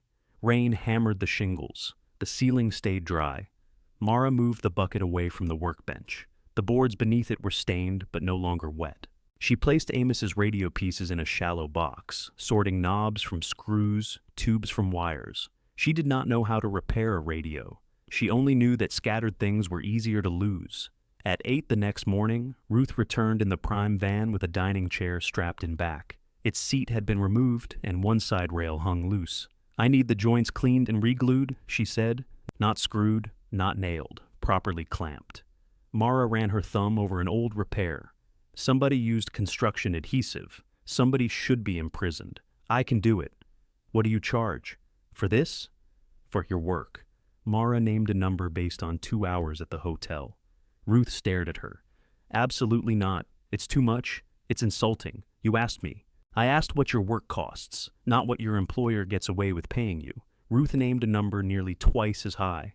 Mara looked at the chair, then at the dry ceiling over the bench. "Meet in the middle. Add materials." "Fine. And write it down. I own paper. Use some." They shook hands. Ruth left the chair beside the workbench and drove away. Mara stood alone in the morning light, looking at the first object anyone had ever brought to the cottage because they believed she could return it better than they found it. The chair took 4 evenings. On the first, Mara pulled the joint apart and scraped away the rubbery construction adhesive without gouging the wood. On the second, she discovered the left dowel was split. She cut a replacement from a length of oak Amos had stored beneath the bench. On the third, she dry-fitted everything twice, then glued and clamped it while the kitchen heater dimmed the workroom light. On the 4th evening, she sat in it. The chair held. Mara leaned back carefully, then harder. No wobble, no groan. She stood, lifted it by one arm, and shook it in the air. "You planning to dance with it?" Ruth asked from the doorway. Mara nearly dropped it. "Do people knock where you live?" "I did." "Your refrigerator answered." Ruth entered carrying 2 paper bags and circled the chair. She crouched to inspect the repaired rail, ran 1 nail around the joint, then turned it upside down. "You didn't sand the old glue off here. It would have taken the finish." Ruth grunted. "Is that approval?" "It's digestion." She placed the chair upright and sat. Then she shifted her weight from side to side with aggressive concentration. "You can try jumping," Mara said. "My knees and I have a treaty." Ruth stood and handed her an envelope. Inside was the amount they had agreed on, plus $20. "This is too much." I added the dowel. The wood was here. The wood still had value. It was under a bench. So was the chair when I found it. Mara held out the extra bill. Ruth refused to take it. "Do you argue with the hotel when they underpay you?" she asked. "They call it a wage, so apparently not." "Then practice arguing in the other direction." Ruth unpacked the paper bags. One contained Cuban sandwiches. The other held upholstery tools wrapped in a faded dish towel. "I brought something else," she said. The something else was a low stool with a torn leather seat. Ruth set it beside the workbench. "You want the frame fixed? I want to use the bench." Mara looked at her. "My workshop is full," Ruth said. "Your shop is not. This isn't a shop. You've been paid. Once. That's how twice starts." Ruth unwrapped a webbing stretcher, a tack hammer, and curved needles. Her movements were brisk, but she did not look at Mara. "You want to work here?" Mara asked. "For an afternoon." "Why?" "Because Gabriel's coffee cup is still beside my sewing machine, and I keep moving everything except the cup." There was no plea in her voice. That made it harder to answer carelessly. Mara moved Amos's radio box to the upper shelf and cleared one side of the bench. "The electrical system objects to ambition. I use hand tools. Bathroom door doesn't close. I've been married." The refrigerator sounds violent. So did Gabriel. Mara took a sandwich. "One afternoon." Ruth nodded. "For now." They worked without music. Mara cleaned rust from clamps while Ruth stripped the stool to its frame. The old leather came away in cracked pieces. Underneath, Ruth found 3 separate layers of fabric left by previous repairs. People never remove anything, she said. They just cover it and hope the next person respects the effort. Does that work? No. She stripped the stool to bare webbing. Denise arrived while Ruth was driving tax. Mara heard her aunt outside saying, "Lord, have mercy," before the door opened. Denise stepped into the front room with a casserole dish hugged to her chest. She wore a quilted vest and the expression of someone visiting a hospitalized relative who had chosen the disease. "You put a mattress on the floor. I sleep lower now. The porch is leaning, only part of it. There are mice. Technically unconfirmed." A trap snapped in the kitchen. Denise closed her eyes. Ruth leaned around the workroom doorway. "They're confirmed. Aunt Denise, this is Ruth Alvarez. Are you also living here?" "No, I have standards." Denise handed Mara the casserole and walked through the cottage, opening cabinets and pressing light switches. She tested the hot water, found none, and made a sound that brought Ruth into the kitchen. "I'm fixing the drain this weekend," Mara said. "What about the furnace? Being serviced Monday. What about the hole in the bedroom ceiling? Dry? It's still a hole. A cosmetic hole." Denise turned to Ruth. "Does she hear herself?" "Rarely," Ruth said. They liked each other immediately, which Mara considered a betrayal. Denise had brought curtains from her hall closet, a set of sheets, 2 extension cords, and a smoke detector. She denied buying the detector despite the receipt being inside the bag. As Mara walked her back to the car, Denise stopped beneath the new roof. "You did this?" "A roofer did most of it." "You were up there?" "Some." Denise looked at the straight rows of shingles. "Your father would have been sick. He hated heights. He hated you on heights. He hated me on chairs. He knew you." The words settled between them. Denise opened her car door, then paused. "I'm proud of you. I also think this is a terrible idea. Those can coexist. Most things do." She drove away before Mara could decide what to say. Ruth used the workbench again the following week, then twice the week after that. On her 4th visit, she brought a folding cutting table and placed it in the back room without asking. "That looks permanent," Mara said. "It folds." "Do you?" "Never." They agreed on a small weekly amount for heat and space, though Ruth insisted on contributing materials as well. She brought fabric remnants, cotton batting, brass tacks, and 2 customers' chairs. Mara repaired frames after her hotel shifts. Ruth upholstered them during the day. They wrote every payment in a school composition book Ruth purchased because Mara's loose scraps of paper offended her. The workroom began to smell of beeswax, glue, and wool instead of damp. Mara used the first month's earnings to repair the kitchen drain. The hot water took another 2 weeks. At Bellwether, the dead maple came down, the front rooms filled with drop cloths, and delivery trucks began using the service lane before sunrise. Mara learned which drivers would block her car and which would leave enough room without being asked. Celeste learned that Mara would move roofing materials when given notice and would not when told after the fact. Grant called one Thursday while Mara was rinsing sheets. "Where's the main water shutoff?" "Why?" "Academic curiosity." In the background, someone shouted. Mara turned away from the machines. "What happened?" "Pipe under the butler's pantry sink let go. The pantry has its own valve." "Where?" "Behind the lower drawer beside the warming cabinet." We pulled the drawer. "All the way?" "It's a drawer, Mara. Lift the front after it stops. There's a second catch." Grant relayed this. More shouting followed, then a rush of voices. "Got it," he said. "Can you come? I'm working. Celeste says the caterer's delivering in an hour. What does that have to do with me?" Silence, then Grant said, "Fair question." Tony was feeding towels into a dryer nearby. She watched Mara with one eyebrow raised. "I finish at 3, Mara said. "I can look after. I'll pay you." Mara almost told him not to be ridiculous. Ruth's voice returned instead. "What your work costs. My repair rate is $35 an hour, plus materials." Grant was quiet long enough for her to wonder whether the call had dropped. "Fine," he said. "Say it like it hurts less. $35 an hour is extortion. You sell commercial property." "Fine," he repeated, laughing now. "Bring your canvas bag." The butler's pantry floor was covered in towels when Mara arrived. A plumber had replaced the split connector, but water had seeped beneath the base cabinet. Grant had set up 2 fans. Celeste stood at the kitchen island reading an invoice with bloodless concentration. A man Mara did not know was transferring covered trays from the wet pantry into the main kitchen. He was about 30, lean, with a shaved head and a white cook's jacket rolled to the elbows. "Where do you want the savory custards?" he asked Celeste. "The cold pantry, which is wet. The second refrigerator, which is full of flowers." Celeste closed her eyes. "Jonah, please find somewhere." He looked toward Mara. "You have somewhere?" "I have a refrigerator that threatens me. Promising." "This is my cousin Mara," Celeste said. "She knows the house." The phrasing surprised Mara. "Not helps with the house." "Knows it?" Jonah shifted a tray to one hand and offered the other. Jonah Price.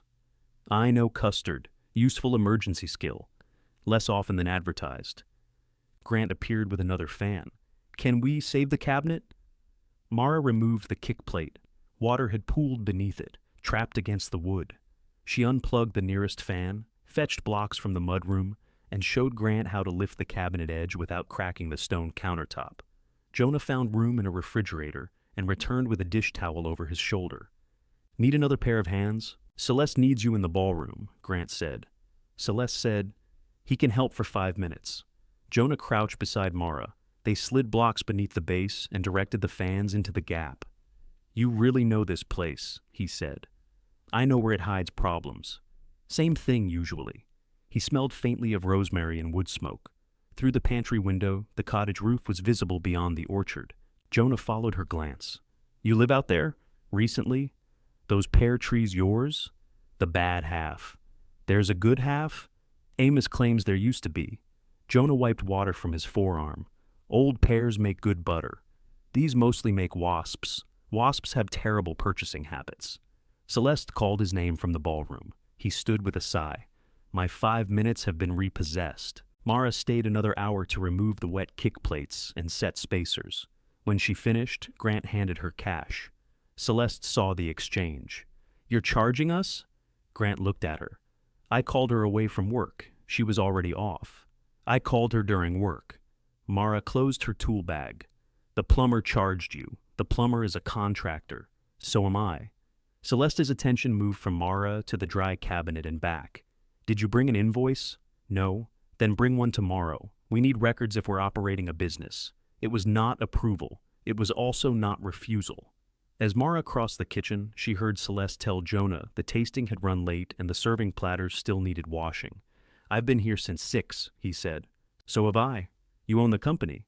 Celeste's voice lowered. That Mara could not hear the answer. Jonah emerged a minute later carrying a bus tub. His expression was calm, but the tendons in his hand stood out against the plastic rim. "You still owe me pear butter," Mara said lightly. "I said old pears make it. I didn't say I volunteered." "Good." He looked at her, measuring the word. Then he smiled. "Maybe you do know where this place hides problems." At the cottage, Ruth had left the workroom lamp on. 2 newly upholstered chairs stood beside the bench, their faded green seats catching the light. The composition book lay open between them. On the next clean line, Ruth had written, "Bellwether Cottage Workshop." Mara stared at the name, then crossed out Bellwether. Above it, in careful block letters, she wrote, "Orchard Cottage Workshop." Ruth found the alteration the next morning. She stood over the composition book with a mug of coffee and read the new name twice. "Orchard Cottage Workshop," she said. "Sounds like people know what they're doing. We do? I do." Mara looked up from the chair frame she was clamping. Ruth sipped her coffee. "You're learning." She did not restore Bellwether to the name. Instead, she drew a line beneath Mara's block letters and began a clean page for expenses. They developed rules because Ruth believed friendliness without rules became resentment with snacks. Customers would leave deposits for materials. Completed work would not leave until payment. Ruth would contribute weekly for use of the workroom and storage. Mara's repairs would be priced separately from Ruth's upholstery. Neither woman would promise the other's time. "And if somebody cries?" Mara asked. "Charge them for the tissues. You're cold. I'm solvent." Mara wrote the rules on the inside cover. Her first invoice to Bellwether took longer than the cabinet repair. She listed 1 hour of labor and no materials, printed it at the hotel, and placed it in Celeste's event folder the next afternoon. Celeste called before Mara reached the cottage. "You didn't number it. The invoice? Every invoice needs a number. It's the only one. Then it's number 1. Mara waited for an argument about payment. Celeste continued. "Also, put your address at the top. If you're doing work for us, treat it like work. Are you going to pay it? I already did. Grant left cash in your kitchen. That's not a business record. There was a pause. Fine, Celeste said. I'll write a check next time. Mara smiled into the phone. Invoice number 2. Don't make me regret encouraging you. You weren't encouraging me. I know, it was awful. For the next several weeks, the cottage changed in increments small enough that Mara noticed them only when someone else did. The bedroom ceiling received new plaster. The kitchen drain stopped leaking. A second-hand water heater replaced the rusted one. Ruth brought shelves from Gabriel's workshop and labeled bins with such aggressive clarity that even screws separated by length. Work came through Ruth's former customers and hotel employees who heard Mara could repair things. A night auditor brought a broken cedar chest. Tony arrived with a kitchen stool and spent half an hour interrogating Ruth about fabric durability. You two could frighten furniture into healing itself, Mara told them. Tony pointed at her. That's why your labor is too cheap. Ruth nodded. I like her. Mara raised her repair rate by $5. She also learned to say no, not comfortably. The word often came out with an explanation attached, but it came out. When Grant asked her to repair 6 dining chairs before a vendor dinner, she told him she could finish 3. When he asked what it would take to finish 6, she gave him a price that included missing 2 hotel shifts. He paid it. When Lila offered to organize the workshop for free, Mara gave her the composition book instead and asked her to reconcile payments. Lila spent an afternoon finding arithmetic errors and did not apologize once. Celeste never asked Mara to work for free again. She did, however, begin calling every repair urgent. The pear trees remained untouched until Amos saw them in the background of a photograph. What did you do to the south row? He demanded. Nothing. Exactly. They look dead. So do I before breakfast. Amos made Mara walk the orchard on a video call. The picture froze whenever she moved beneath thick branches, leaving his face in alarming fragments on the screen. He identified varieties from bark, shape, and location. Those 3 are secals, small fruit, sweet. Evelyn's mother planted the first one. How do you know which is first? I was there. You're not that old. Watch your mouth. He directed her to scrape a thumbnail against the bark of a younger branch. Green showed beneath the gray. Alive, Mara said. Course it's alive. Neglected isn't dead. The phrase stayed with her. Jonah appeared the following Sunday carrying 4 plastic milk crates. He had exchanged his cook's jacket for a denim coat and knit cap. I was told you have neglected fruit. By whom? The man in the pink gardening shoes. Grant? He said you'd know who he meant. Mara looked inside the crates, planning a burglary, salvage. Most pears still on the trees had shriveled beyond use, but the sheltered fruit in the south row had remained firm. Jonah cut one open with a small knife, removed the bruised portion, and tasted the flesh near the core. Sweet, he said. Grainy, but heat fixes arrogance. Do you talk about all food like it has a personality? Only food I respect. They spent 2 hours picking what remained.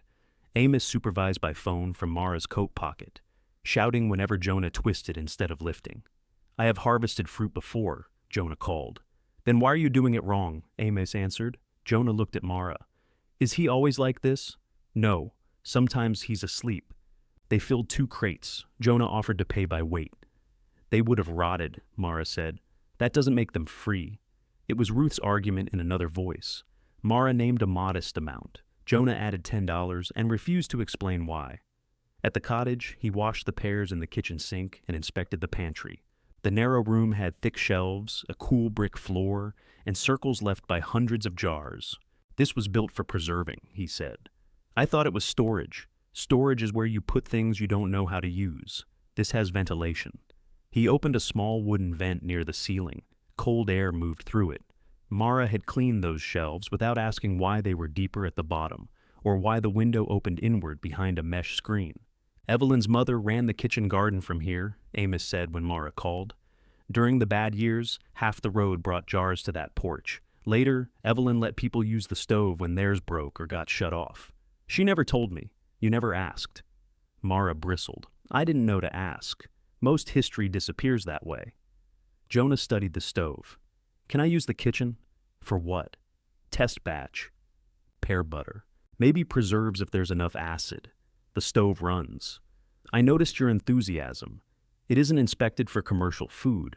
I'm not selling anything yet. I'm testing. What happened to Celeste's kitchen? It isn't mine.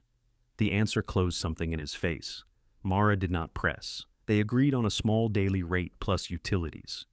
Jonah brought his own pans, knives, and portable induction burner because the cottage stove took 20 minutes to boil water and another 10 to consider whether it had been pressured. The first batch burned. Smoke filled the kitchen, set off Denise's new detector, and brought Ruth running from the workroom with a chair cushion held over her head. "Why is the fruit screaming?" she demanded. "Sugar caught on the bottom," Jonah said. "Is it fatal to the pan?" Mara opened both windows while Jonah scraped blackened pear from the pot. He did not swear, which made his silence more eloquent. The second batch cooked slowly. Cinnamon, lemon peel, and pear warmed the cottage until even Ruth admitted the smell improved working conditions. Jonah packed the finished butter into 3 jars and left one on Mara's counter. "For rent," he said. "You paid rent." "For smoke." He continued working at Bellwether while testing recipes at the cottage on Sundays. Mara saw him mostly in passing, carrying crates down the service lane or washing pots while she repaired chair legs. He and Ruth argued about music. He called her Mrs. Alvarez once and never made the mistake again. Then Celeste scheduled the mansion's first paid event before the ballroom was finished. It was a private corporate dinner for 40 adults, chosen because it required no overnight guests and could be contained on the first floor. Grant objected to the date. Lila objected to removing Evelyn's piano for a cocktail bar. Celeste listened to both of them and ordered linens. Mara was hired to stay through setup, in case the old wiring objected to catering equipment. She wore clean work clothes and kept her canvas bag beneath the pantry counter. By 5, the ballroom glowed with candles. The unfinished walls disappeared behind fabric panels. Jonah's food went out hot. Guests praised the house, the meal, and the view of bare trees silvered by moonlight. The event was a success. That made what happened afterward worse. At 11:30, Mara was coiling extension cords when she heard Jonah tell Celeste he was leaving. "The kitchen isn't broken down," Celeste said. "My shift ended at 10. Everyone's staying. The servers are being paid. You're salaried for events. I'm paid for 10 hours. We discussed this last week, and I told you opening events require flexibility. I've been flexible for 17 hours. Celeste lowered her voice. "Do not do this tonight. I'm not doing anything. I'm going home. There are 4 stock pots, 2 ovens, and a loading van. Then pay me overtime. We're barely covering costs. That isn't my wage." Mara stood in the pantry doorway, unseen by Celeste, but not by Jonah. His eyes flicked toward her, then back. Celeste's shoulders dropped. For 1 second, she looked not furious but stranded. "I need people who are committed to making this work. You need people whose time you don't count. If that's how you feel, maybe this isn't the right company for you." Jonah's face went still. "Are you firing me?" Celeste crossed her arms. "I'm saying you should decide whether you want to be here." "I just did." He took off his apron, folded it once, and placed it on the steel table. Celeste stared at it. "You're walking out during cleanup. I'm leaving 90 minutes after I stopped being paid." He picked up his knife roll and walked past Mara. Celeste saw her then. "If you're going to judge me," she said, "at least help with the stock pots." Mara looked at the crowded kitchen, the tired servers, the stacks of dishes. Old instinct rose in her hands. "How long?" she asked. Celeste named 2 hours. "My repair rate doesn't cover kitchen cleanup." Celeste gave a brittle laugh. "Of course it doesn't. Neither does Jonah's." For a moment, neither moved. Then Mara opened the staffing app on Celeste's tablet, showed her how to add paid hours to the remaining crew, and stayed only long enough to make sure the outlets were safely unloaded. Jonah was sitting on the cottage porch when she returned. His knife roll lay beside him. A jar of pear butter rested between his boots. "I didn't know where else to go," he said. Mara unlocked the door. "That's not a business proposal." "No?" "Good." He looked up. She switched on the kitchen light and stepped aside. "Come in anyway." Jonah entered without removing his coat. He stood in the kitchen while Mara filled the kettle, looking too large for the room and too alert for midnight. His anger had gone past heat into something cold and exact. "You want tea?" she asked. "No." "Coffee?" "No." "Pear butter?" He looked at the jar in his hand as if surprised to find it there. "This is a weird emergency." It's the emergency we have. He sat at the table. Mara put bread under the broiler, forgot it, and scraped off the burned surface while the kettle warmed. I should have stayed, Jonah said. At Bellwether? Long enough to finish. You worked 17 hours. I know. You asked to be paid. I know what happened. Then why should you have stayed? He turned the jar slowly between his palms. Because now she gets to say, I abandoned the crew. Celeste gets to say whatever she wants. She has pictures of you leaving, of a successful event. No one photographs cleanup. Mara placed toast and 2 spoons on the table. That doesn't make the cleanup free. I know that too. His impatience flashed, then disappeared. He rubbed one hand over his shaved head. Sorry. You don't have to apologize for being angry. I'm not apologizing for angry. I'm apologizing for throwing it in your kitchen. That's fair. They ate pear butter on scorched toast. Without the bustle of Bellwether around him, Jonah seemed quieter than Mara had expected. At work, his stillness looked controlled. Here, it looked tired. Did you like the job? She asked. The cooking. That wasn't the question. He considered. Celeste notices details other people miss. She can walk into an empty room and see where every person will stand. She knows when a server is scared before the server does. Then she uses it to get another hour out of them. Mara stirred her tea. She thinks if she works without stopping, everyone else should. She owns what she's working for. She owns 1/3 of it. That's still more than an hourly wage. Mara looked toward the workroom. The lamp had been left on, illuminating Ruth's cutting table and 2 chair frames waiting for glue. Yes. Jonah followed her gaze. I'm not asking you to fix this. Good, I mean it. So do I. I came because the main road was a longer walk. You drove. My car chose tonight to develop a conscience. It wouldn't start. Mara laughed. That's why you're here? Mostly. Very moving. I also knew you had toast. He stayed until 2, when Grant arrived in his SUV with jumper cables and no coat. I'm not choosing sides, Grant announced through the kitchen door. You brought cables, Mara said. I chose cables. Jonah stood. Did Celeste send you? She told me your car was still there. Then she said she didn't care what happened to it 6 times. That sounds like her.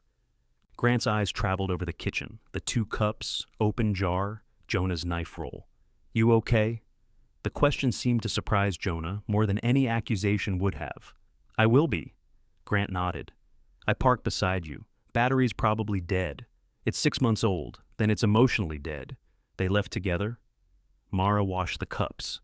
From the window, she watched Grant hold a flashlight while Jonah attached the cables. Their breath showed white in the cold. When Jonah's engine finally turned over, Grant slapped the hood twice. Neither man looked toward the mansion. Celeste called at 7 the next morning. Is Jonah there? No. Was he? Mara pressed the phone between her shoulder and ear while fastening her hotel uniform. Why? He has the supplier keys. Then ask him for them. He isn't answering. He got home around 2. You know that because? Grant helped start his car. A drawer slammed on Celeste's end. Of course he did. He wasn't choosing sides. He never chooses sides. He just assists whichever side is currently making him feel generous. Mara sat on the edge of the mattress to tie her shoes. The plaster above her was dry and smooth. Did you pay the crew for cleanup? I added the hours. Good. That doesn't mean Jonah was right. I didn't say it did. You didn't have to. You made your position clear. My position was that people should be paid. I paid them. After I showed you how. Celeste's silence sharpened. Mara waited for her to hang up. Instead, Celeste said, The dinner made a profit. Congratulations. A small one. Still. It could work, Mara. The words came so softly they barely sounded like Celeste.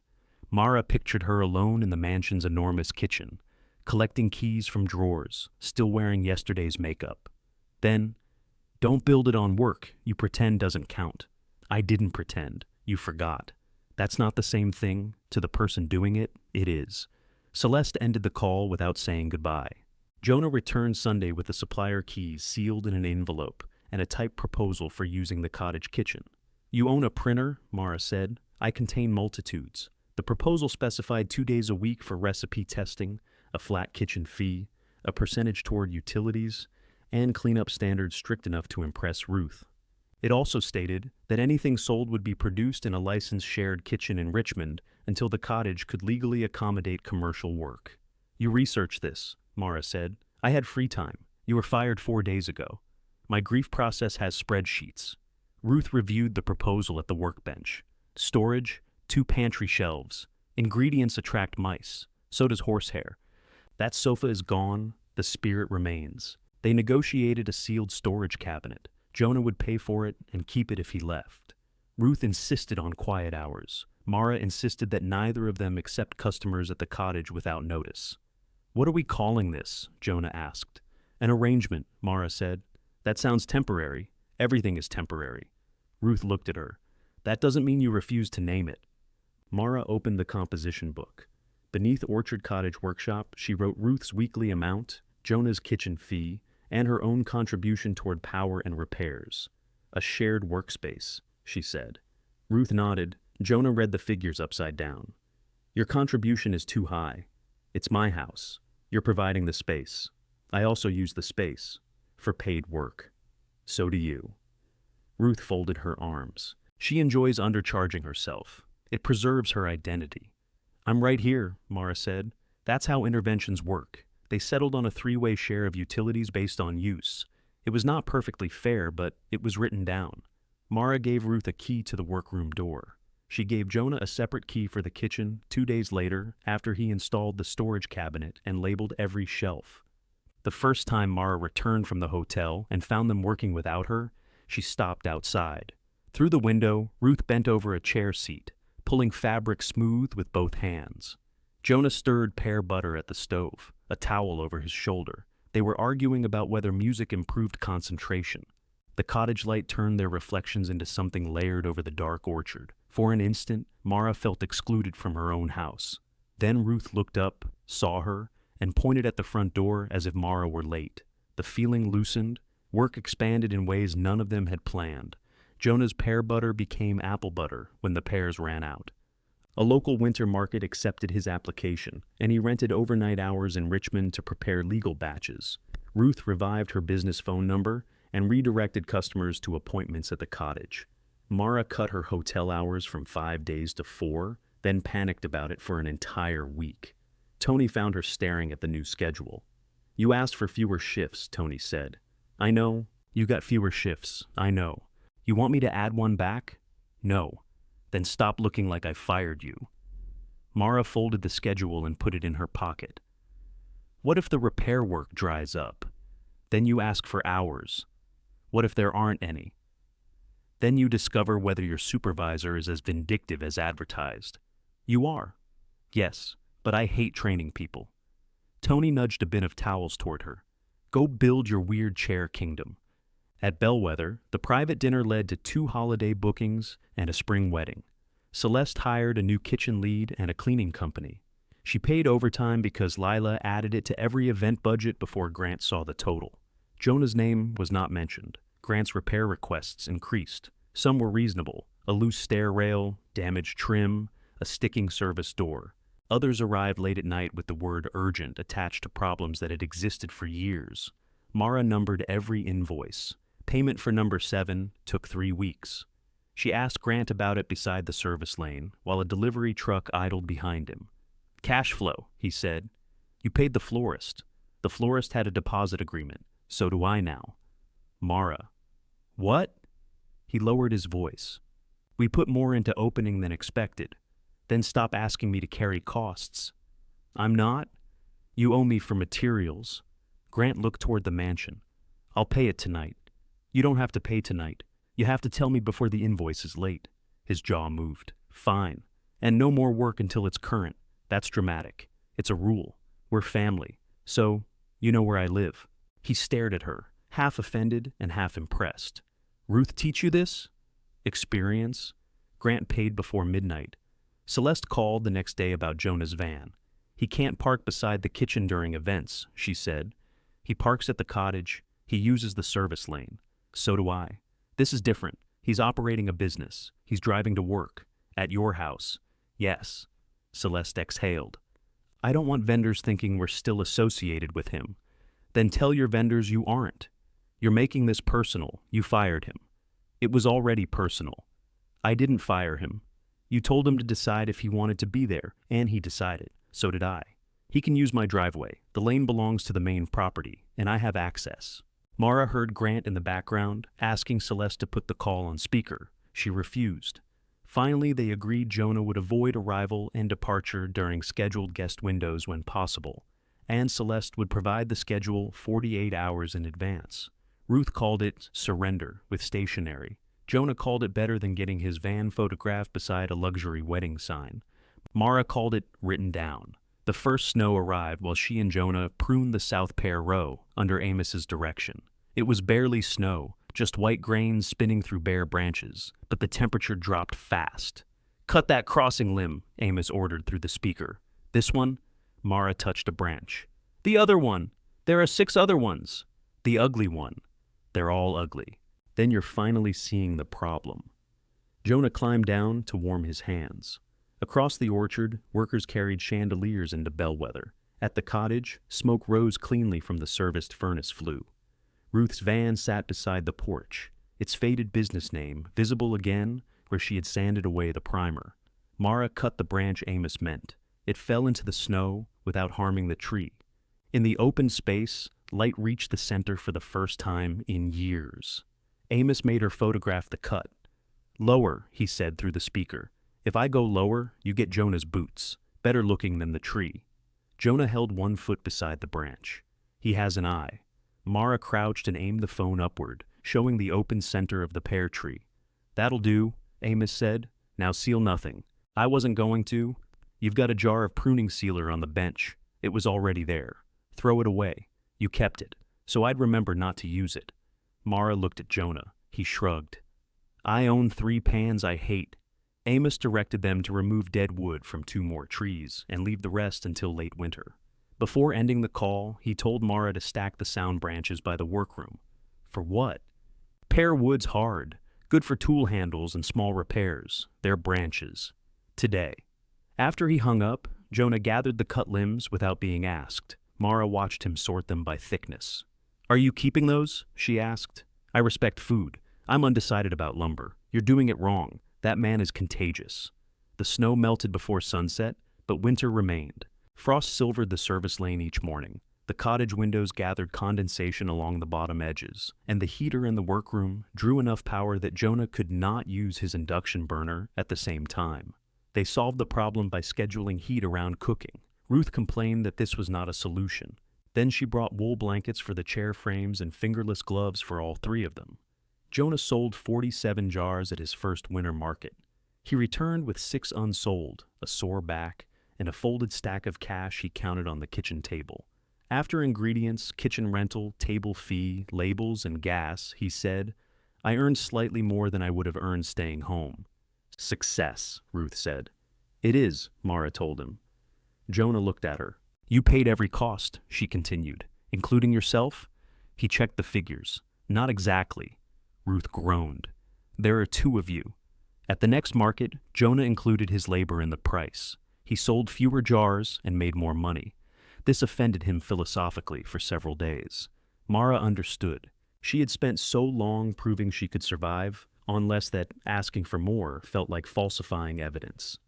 Her own repair work paid the electric bill, the furnace service, and half the materials for the porch. It did not replace her hotel wages yet.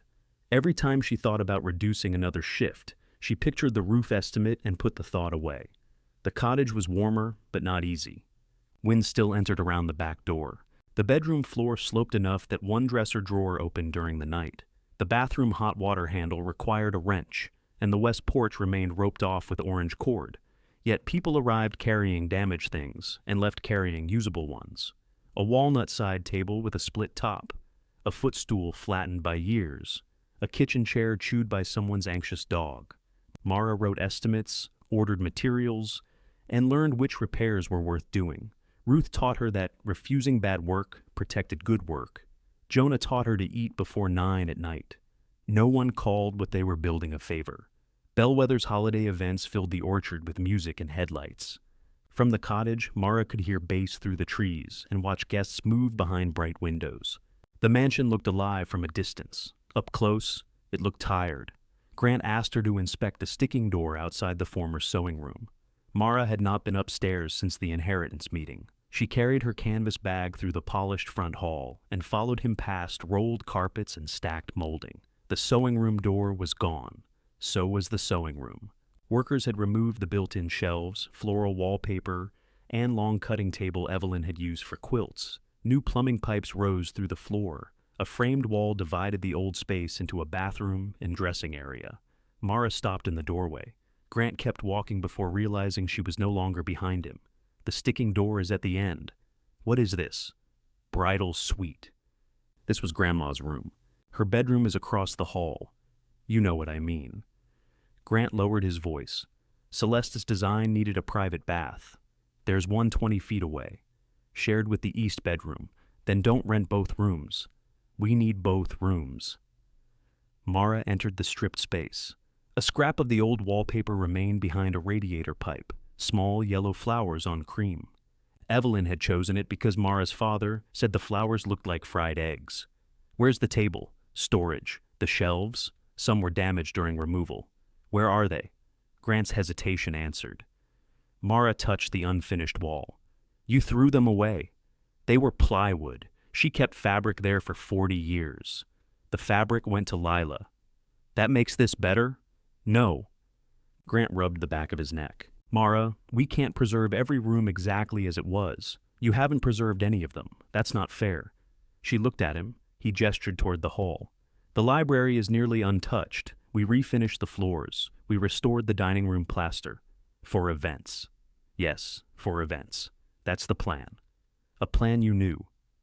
Lila's voice came from behind him. I didn't know they were starting today. She stood at the top of the stairs, holding a cardboard box filled with folded fabric. Her face had gone pale. Grant closed his eyes briefly.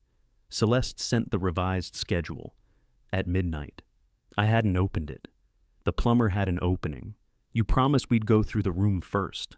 I promised we'd save what mattered. Lila looked past him at the bare walls. To whom? Grant did not answer. She set down the box so carefully that the bottom split. Fabric spilled across the floor, blue cotton, faded chintz, and a length of green wool. Mara knelt to gather it. One piece still had chalk lines in Evelyn's hand. Lila sat on the top stair. I thought preserving Bellwether meant keeping it in the family, she said. Grant glanced toward the workers downstairs. It does. No, it means keeping the mortgage in the family. We don't have a mortgage. We have 3 loans, Grant. Mara's hand stopped on the fabric. His expression changed. This isn't the place. Apparently no place is. Lila pulled the green wool onto her lap. Celeste booked 8 spring events before we priced the plumbing. You borrowed for the ballroom, the kitchen, and the roof over the east wing. Now we need bookings to pay for work we haven't finished. Welcome to business. I didn't agree to a business that has to erase the house to survive. You agreed to the venue.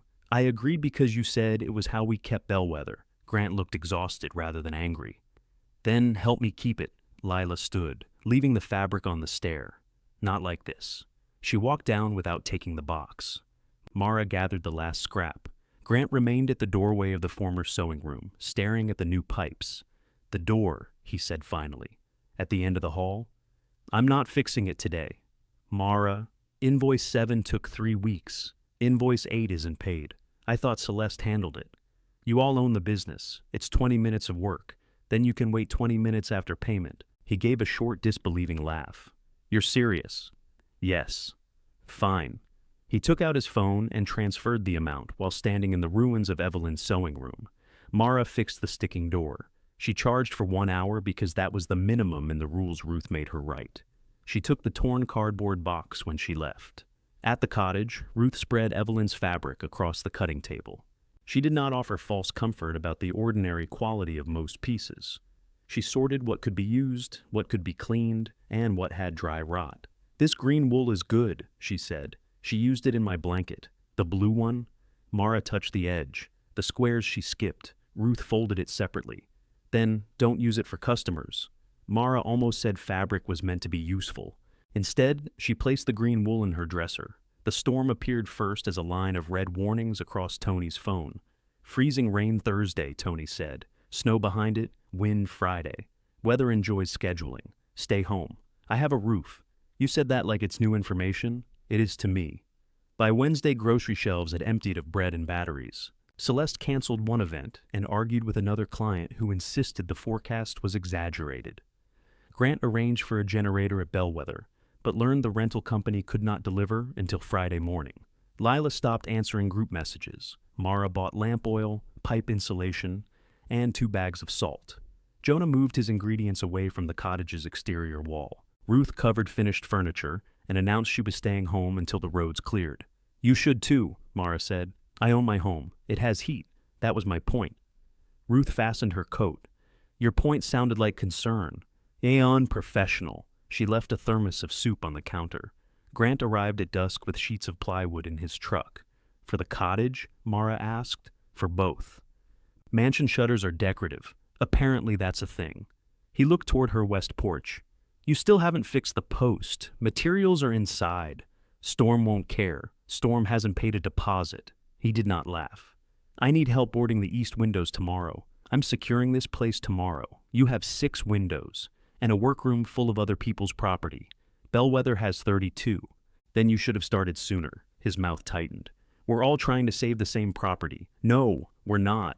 He looked at the cottage as if it had personally insulted him. You'd really let the mansion get damaged while you protect this? I'll help when mine is safe. Grant stared at her for a long moment, then unloaded only half the plywood. Before dawn, freezing rain began ticking against the new window. By noon, the pear branches shone inside clear sleeves of ice. Mara braced the west porch, insulated the exposed kitchen pipes, and moved every finished chair away from the glass. Jonah arrived with bottled water and a camping stove, despite her telling him to stay home. At 3, the power failed. The cottage went silent. Across the orchard, Bellwether's lights remained on for another 30 seconds. Then the mansion disappeared into the storm. Wind bent the frozen pear trees until their branches touched the ground. Somewhere in the dark, wood split with the sound of a rifle shot. Mara froze with one hand on the workroom table. The sound came again, not a crack this time, but a long, tearing groan outside the west wall. Stay here, she told Jonah. That sentence has never kept anyone anywhere. He took the flashlight while she pulled on her boots. They opened the kitchen door against the wind and stepped into pellets of ice that struck their faces hard enough to sting. The beam found the fallen limb. It had torn from the nearest pear tree and dropped across the west side of the cottage. The thick end rested in the yard. Smaller branches covered the porch roof, pressing it down over the rotten post. The gutter hung loose, twisted like ribbon. Mara moved toward it. Jonah caught the back of her coat. Roof's still moving. It's the porch. You sleep under roofs. Use the plural. Another gust shook the ice-heavy branches. The west porch settled an inch with a deep wooden complaint. They went inside. Water had begun seeping through the seam where the porch roof joined the cottage wall. It ran behind the pantry shelving in a narrow line. Pots? Jonah asked. Not enough room. They unloaded the pantry instead. Flour, sugar, spices, jars, and sealed containers covered the kitchen table. Jonah carried his supplies to the front room, while Mara pulled the lowest shelf away from the wall and pressed towels into the seam. Her phone vibrated inside her coat. Grant. She let it ring while she found the main water valve and shut it. With the power out, the furnace pump was useless. If the temperature dropped as fast as forecast, the pipes would freeze before morning. Grant called again. Mara answered. What happened? We lost an east window. Boarded. The frame came out with it. His voice was nearly drowned by wind. Behind him, Celeste shouted something about the upper hall. Get plywood over the opening from inside, Mara said. Brace it against the floor, not the trim. We have water coming through the ceiling in the bridal suite. Roof or pipe? How do I know? Is the water cold? It's water, Mara. Touch it. He swore, then disappeared from the call. Mara kept the phone between her ear and shoulder while she opened the kitchen tap to drain the line. Cold, Grant said when he returned. Could still be either. Shut off the east wing supply. Where? Basement, past the boiler. Red handle beside the old laundry connection. The basement is dark, so use a flashlight. I need you here. A gust struck the cottage. The front door shuddered in its frame. My porch is coming down, Mara said. Bellwether's ceiling is coming down. I'll come when this place is secure. Mara, she ended the call. Jonah was watching from the pantry doorway. Say it, she said. I wasn't going to. You have a face. I usually do. She opened the bathroom taps. Checked the workroom window latches. You know he's going to call back. He knows where the valve is. Jonah did not argue. He checked both windows, moved Ruth's cutting table farther from the west wall, and helped Mara drape plastic over the finished furniture. The camping stove hissed on the kitchen floor. They warmed water and filled 2 thermoses. Mara called Ruth first. Ruth answered with, "If you ask whether I'm alive, I'll hang up. Do you have power? No, I have a fireplace and wood. The van has a branch on it, but I dislike the paint. Any windows broken? No. Call if that changes. Mara, what? Your place? Porch roof? Maybe pantry wall? Furniture? Dry." Ruth exhaled. Of course that's what you answer first. You asked about my place. I asked about you. Mara pressed the phone closer. I'm dry too. Keep it that way. Amos's assisted living building had switched to generator power. He complained that only half the outlets worked and someone had prohibited him from using a candle. Smart woman, Mara said. Man, actually. Fool in other ways. Stay inside. Where would I go? You'd find somewhere. Cottage holding? Lost part of the west porch. Told you that post was rotten. Yes, Amos. The storm respected your diagnosis. Main roof? Dry so far.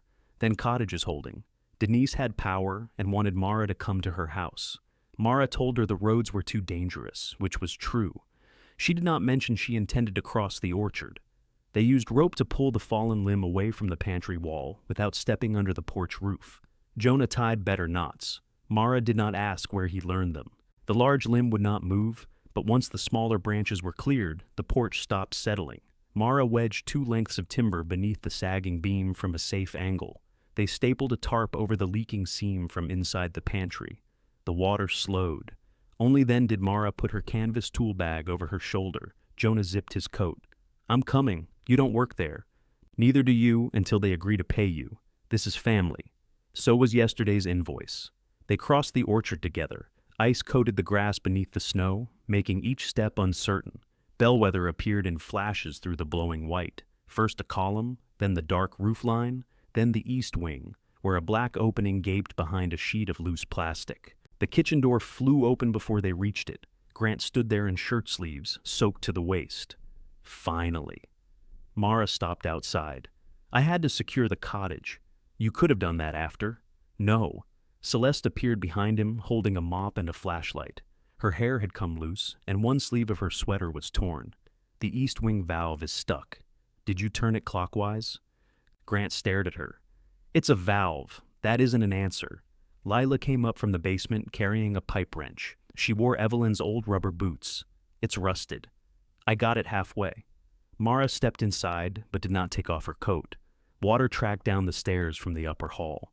My rate is $50 an hour for storm work, she said. Jonah's the same if you need him. Grant gave a short, incredulous laugh. You're billing us now? Yes. Our house is flooding. So was mine. This is vindictive. Lila handed Mara the wrench. No, she's refusing to disappear. Grant turned to her. You think this is the time? I think this is the first time. Celeste looked from Mara to Jonah. 50 each? Only if you want both of us, Mara said. What can he do? Jonah removed his gloves. Lift, mop, move furniture, follow directions, and make coffee if your gas line still works. Celeste nodded. Fine, both of you. I'll write it down. She pulled the event notebook from the kitchen desk and wrote their names, rates, and start time on a page already wrinkled by water. Grant stared at the entry. Then he shoved both hands through his wet hair. Fine. In the basement, Mara and Lila forced the east wing valve closed while Jonah held 2 flashlights. The pipe groaned behind the wall, then the sound of running water above diminished. The leak had begun in the half-renovated bathroom, where an exposed connection cracked after the heat failed. Water spread through the former sewing room, into the hall, and down through the ceiling of the morning room. Mara climbed the stairs with Grant. They found Celeste on her knees pulling wet fabric from Evelyn's old storage box. Leave it, Grant said. We need to get the vanity out. This is wool. It's soaked. It's still wool. Mara grabbed the other side of the box. Together, she and Celeste carried it to the dry west bedroom. The green chalk-marked piece was safe at the cottage. Mara thought of it folded in her dresser, while water darkened everything left behind. Jonah and Lila moved furniture. Grant and Mara removed the vanity before the swollen floor trapped it. Celeste used serving trays to catch ceiling drips because every bucket was already occupied. No one spoke about the bridal suite. Wind tore loose the plastic over the missing window at 2 in the morning. The four cousins held plywood against the opening, while Jonah braced it with lengths of lumber. Grant drove screws. Celeste shouted measurements over the storm. Lila lay on the floor with both boots pressed against the bottom edge to keep it from shifting. The board finally caught. For one wild second after the drill stopped, they all laughed. It was not amusement. It was the body's refusal to hold one more thing. Celeste made coffee on the gas stove. She used the wrong amount and produced something black enough to seal pavement. Jonah drank it without criticism.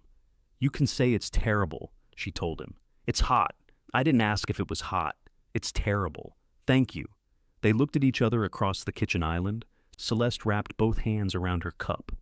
"I shouldn't have said what I said." "No," Jonah replied. "I was under pressure." "Yes?" "You could have stayed." He set down his cup. "And you could have paid me." The generator company called just before dawn. A tree blocked the county road. They could not deliver until it was cleared. Grant put the phone on the counter. "We'll lose the remaining events." Celeste said nothing. The cancellation list grew with the daylight. 2 holiday dinners, a weekend retreat, a New Year's booking. Even if the power returned, the east wing needed repair, and the morning room ceiling had begun to sag. Grant started calculating aloud. Deposits, refunds, payroll, emergency contractors. Lila sat at the kitchen table, her wet gloves beside her. "I'm not signing another loan." He stopped. "We're not discussing that now. I'm telling you now, if we don't repair, we can't reopen. If reopening means borrowing more against all 3 shares, then sell mine." Celeste turned. "To whom?"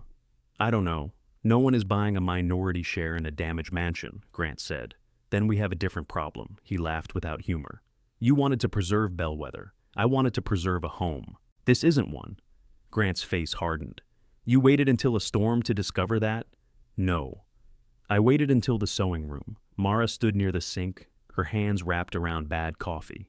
The mansion seemed to listen around them, wet, dark, full of displaced furniture. She did not belong in this argument. For once, she recognized that before anyone asked her to solve it. At 7, she wrote the end time beneath Celeste's entry. "Where are you going?" Grant asked. "Home. We still have water in the morning room. The valve is shut. The furniture's moved. Put pans under the remaining drips and stay out if the plaster bulges. We need to clear it. You need a ceiling crew." He looked at her as though she had abandoned him. Mara picked up her canvas bag. Jonah gathered his knife roll, though he had never taken it out. Celeste came to the mudroom and handed Mara a check. Her handwriting shook from fatigue. "You can invoice it later," she said. Mara folded the check into her bag. "Thank you. You really weren't going to come until the cottage was safe." "No." Celeste looked through the dark window toward the orchard. "I thought you were punishing us." "I was protecting what was mine." Celeste's mouth moved as if she had another answer. None came. Outside, the wind had weakened. Snow covered the service lane, hiding tire tracks, boundaries, and the difference between formal gardens and rough ground. At the cottage, the west porch sagged beneath the fallen limb. The gutter lay twisted in the yard. Inside, the pantry tarp still held. Ruth's chairs were dry. The workroom window was intact. Jonah lit the camping stove and warmed Ruth's soup. Mara sat on the floor beneath the new window, too tired to remove her coat. Across the orchard, Bellwether's 32 dark windows faced the storm. Behind her, the cottage gave a small, tired creak and remained standing. Mara woke with her cheek against the canvas tool bag. For one disoriented second, she thought she was back in Denise's dining room, sleeping beside everything she owned. Then the cold found her hands, and she heard Jonah moving pans in the kitchen. The power returned at 9:16. Every light in the cottage came on at once. The refrigerator shuddered awake. The furnace gave a doubtful click, then began pushing warm air through the vents. Mara stood over the register until the first warm breath touched her palms. Jonah checked the pantry wall. The tarp had diverted most of the water into a roasting pan and 3 jars. Plaster had softened near the ceiling, but the shelves remained sound. Outside, the west porch roof had settled onto the railing. The fallen limb lay across it under a thick glass coating of ice. "We can cut from the yard side," Mara said. We can drink coffee first. The branch is loading the beam. The branch has been there all night. Coffee is not. He made coffee. Ruth arrived before the county finished clearing the service lane. She parked near the orchard and walked the rest of the way, carrying a thermos, a pry bar, and a grocery bag of biscuits. I told you to stay home, Mara said. And yet, you need a pry bar. My van survived, Ruth reported. Ugly protects. Denise came an hour later with work gloves and a bag of salt. Wade brought a chainsaw after Amos called him repeatedly from assisted living. I stopped answering, Wade told Mara. He used the front desk phone. He has institutional resources now. It's dangerous. They removed the limb in sections. Jonah handled the rope. Wade cut. Mara and Ruth carried the smaller pieces to the workroom wall, where Amos had insisted pear wood should be stacked. Denise swept ice from the steps while pretending not to watch Mara every time the chainsaw started. The porch damage looked worse once the branch was gone. 2 rafters had split. The rotten posts leaned inward. The gutter could not be saved. Wade gave Mara a price. She read it, then looked across the orchard toward Bellwether. I made almost that last night. You earned almost that, Ruth corrected. Mara used part of Celeste's check for materials and paid Wade's crew for the structural work. She and Jonah replaced the railing. Ruth sanded the old balusters. Denise painted them on a warm afternoon and complained that the color Mara chose was too gray. It's called River Stone, Mara said. It's called Primer with Ambition. They finished the porch in 6 days. No one called it charity. Wade invoiced. Ruth deducted her paintbrushes from the workroom expenses. Jonah traded 2 days of labor for Mara, repairing a butcher block cart. Denise refused all compensation and stole the floral curtains back because Mara had still not hung them. Bellwether took longer. Industrial fans ran inside the east wing for 2 weeks. The ruined morning room ceiling came down. Plumbers opened walls in 3 places. The generator arrived after the power returned and remained in the drive because Grant had already paid for the month. Celeste canceled every event through February. Grant stopped requesting repairs from Mara. She saw him sometimes through the trees, walking contractors from roof to basement with his phone pressed to his ear. He moved quickly but seemed to shrink inside his winter coat. Lila came to the cottage twice to reconcile workshop accounts. Both times, she sat at the kitchen table longer than necessary. On the 3rd visit, she brought a folder. I gave Grant and Celeste formal notice, she said. Mara was repairing the walnut side table. That sounds healthy. I'm leaving the partnership. Mara set down the clamp. Lila opened the folder but did not remove anything. The agreement gives them a chance to buy my share. They can't. I can force a sale eventually, but I don't want to. What do you want? I want them to agree. Have you asked? Grant says selling now locks in a loss. Celeste says the venue will recover. Do you believe her? I believe she can make the events work. Lila looked toward the workroom, where Ruth's sewing machine hummed. I don't believe the house can survive what it takes. Mara wiped glue from her fingers. What do you want me to do? Nothing. Then why bring the folder? Lila gave a small, embarrassed smile. I needed to say it somewhere. No one would turn it into a strategy. Mara returned to the table. The split had closed under the clamp, leaving a thin line in the walnut. You can say it here, she said. Grant found a buyer before spring. It was not a secret. He mentioned the hotel group to Celeste, who shouted loudly enough for Jonah to hear from the orchard. By evening, Lila knew. The next morning, Grant came to the cottage with coffee and a printed proposal. Mara left him on the porch for 5 minutes because she was gluing a chair and the joint would not wait. You're enjoying this, he said when she opened the door. The chair? Making me wait. A little. He handed her coffee. They operate small historic hotels, 12 properties. They'd keep the exterior, restore the damaged wing, add rooms in the carriage barn. They'd own Bellwether. That is how buying works. What does Celeste say? That I'm destroying her life. Are you? No. He sat on the new porch rail, tested it, and nodded. Possibly. Mara leaned against the post. Why are you showing me? Because it affects the service lane. They'll want an access agreement for deliveries. I already have access. They won't interfere with yours. Then you don't need my permission. Grant folded the proposal lengthwise. I also thought you'd want to know. She studied him. His face had changed since the storm. Not dramatically, he was still Grant, still dressed as if a photographer might emerge from the orchard, but he had stopped performing confidence with his mouth. Do you want to sell? She asked. I want to stop waking up at 3 to calculate debt. That wasn't the question. He looked at the mansion. I wanted to be the one who kept it. You mean owned it? I don't know anymore. The answer sounded expensive. Celeste called a family meeting that Sunday. Mara told her she was not an owner of Bellwether. You are family, Celeste said. That hasn't mattered in your previous votes. It matters now. Mara nearly refused. Then Lila asked her to come, not to take sides, but to keep the conversation attached to reality. They met in the dining room where the inheritance list had first crossed the table. The gouge Evelyn refused to sand remained beneath a stack of financial statements. The water ring Lila had worried was now hidden under Grant's laptop. Celeste stood by the window. The offer undervalues the business. The business lost a quarter of its bookings, Grant said, because of a historic storm. Because we weren't capitalized for a setback. We were open 6 weeks and borrowed 3 times. Lila sat with her hands folded. I'm voting to accept. Celeste turned on her. Of course you are. You get to walk away while we absorb the failure. We all absorb it. No. Grant returns to commercial real estate. You return to your quiet life. I built my company into this place. You built it before Bellwether, Lila said. And I risked it because both of you said we were preserving the family home. Grant closed the laptop. We were trying. Trying? Celeste laughed. You're selling it to a hotel chain, a small group. Do their logos become tasteful when you say small? Grant's jaw tightened. Celeste looked at Mara. And you, I don't own a vote. You always have an answer. Have one now. Mara glanced at Evelyn's empty place at the head of the table. Sell it if you can't afford to keep it, she said. Celeste stared. That's it? What do you want me to say? That Bellwether matters? It does. Then help us keep it. How? Celeste gestured toward the windows, toward the orchard and the cottage beyond. Your workshop is doing well. Jonah's business is growing. There has to be some way to combine operations, restructure, use the grounds. No.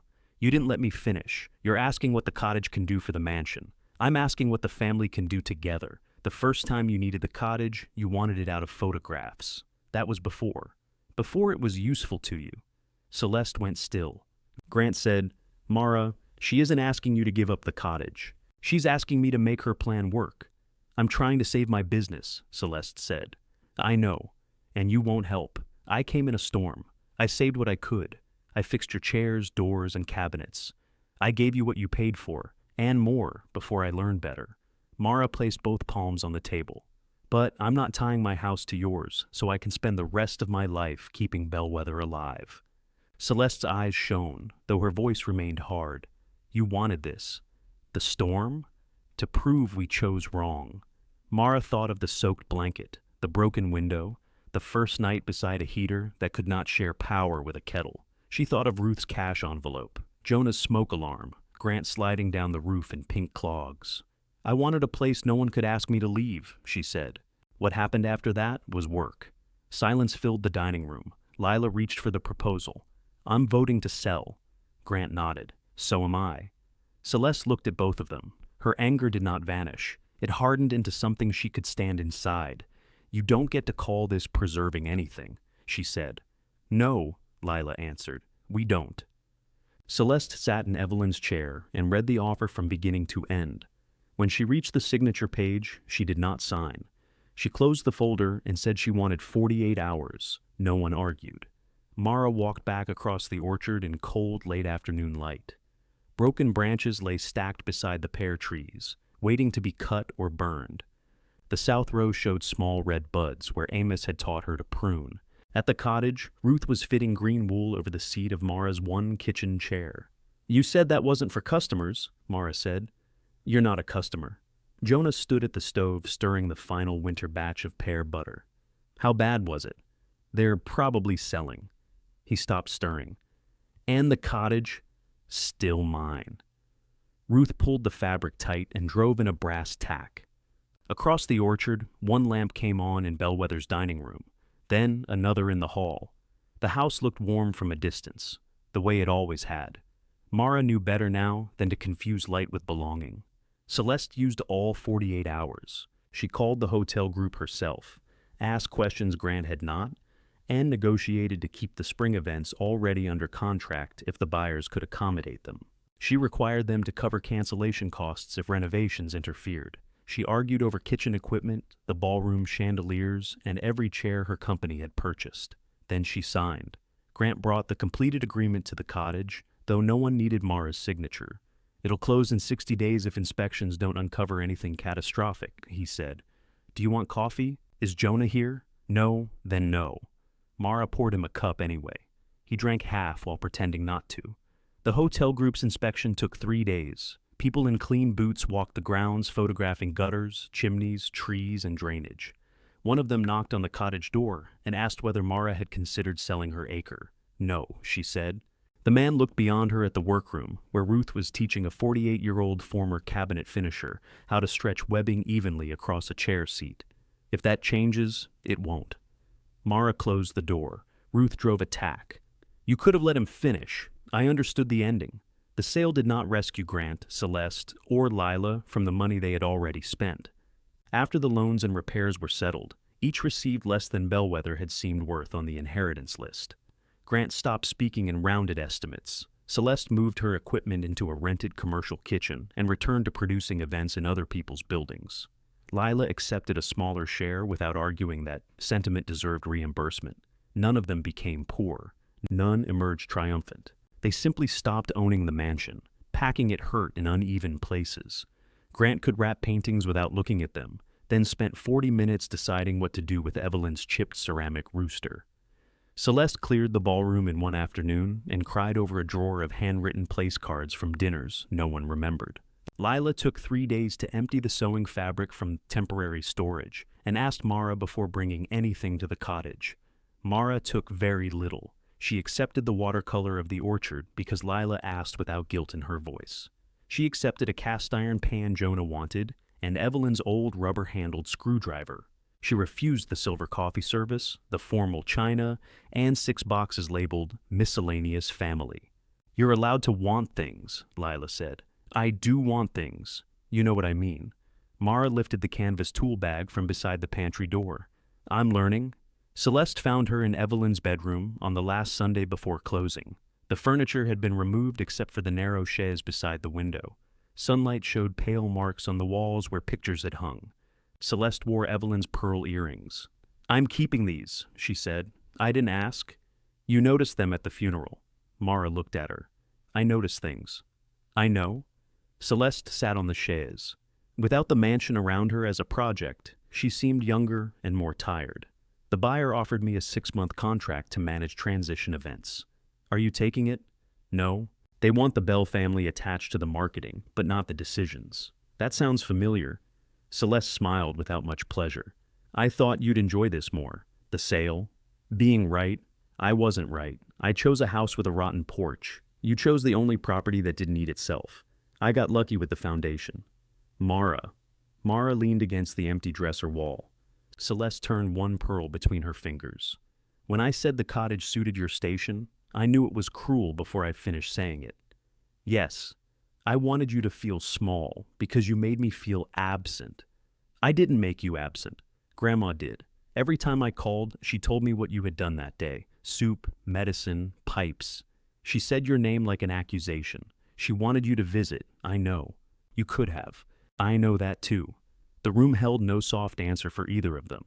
Celeste looked toward the bare place where Evelyn's bed had stood. "I loved her. I also hated how much she needed." Mara's first impulse was to defend Evelyn. Her second was to defend herself. She followed neither. "I hated it sometimes too," she said. Celeste looked at her sharply.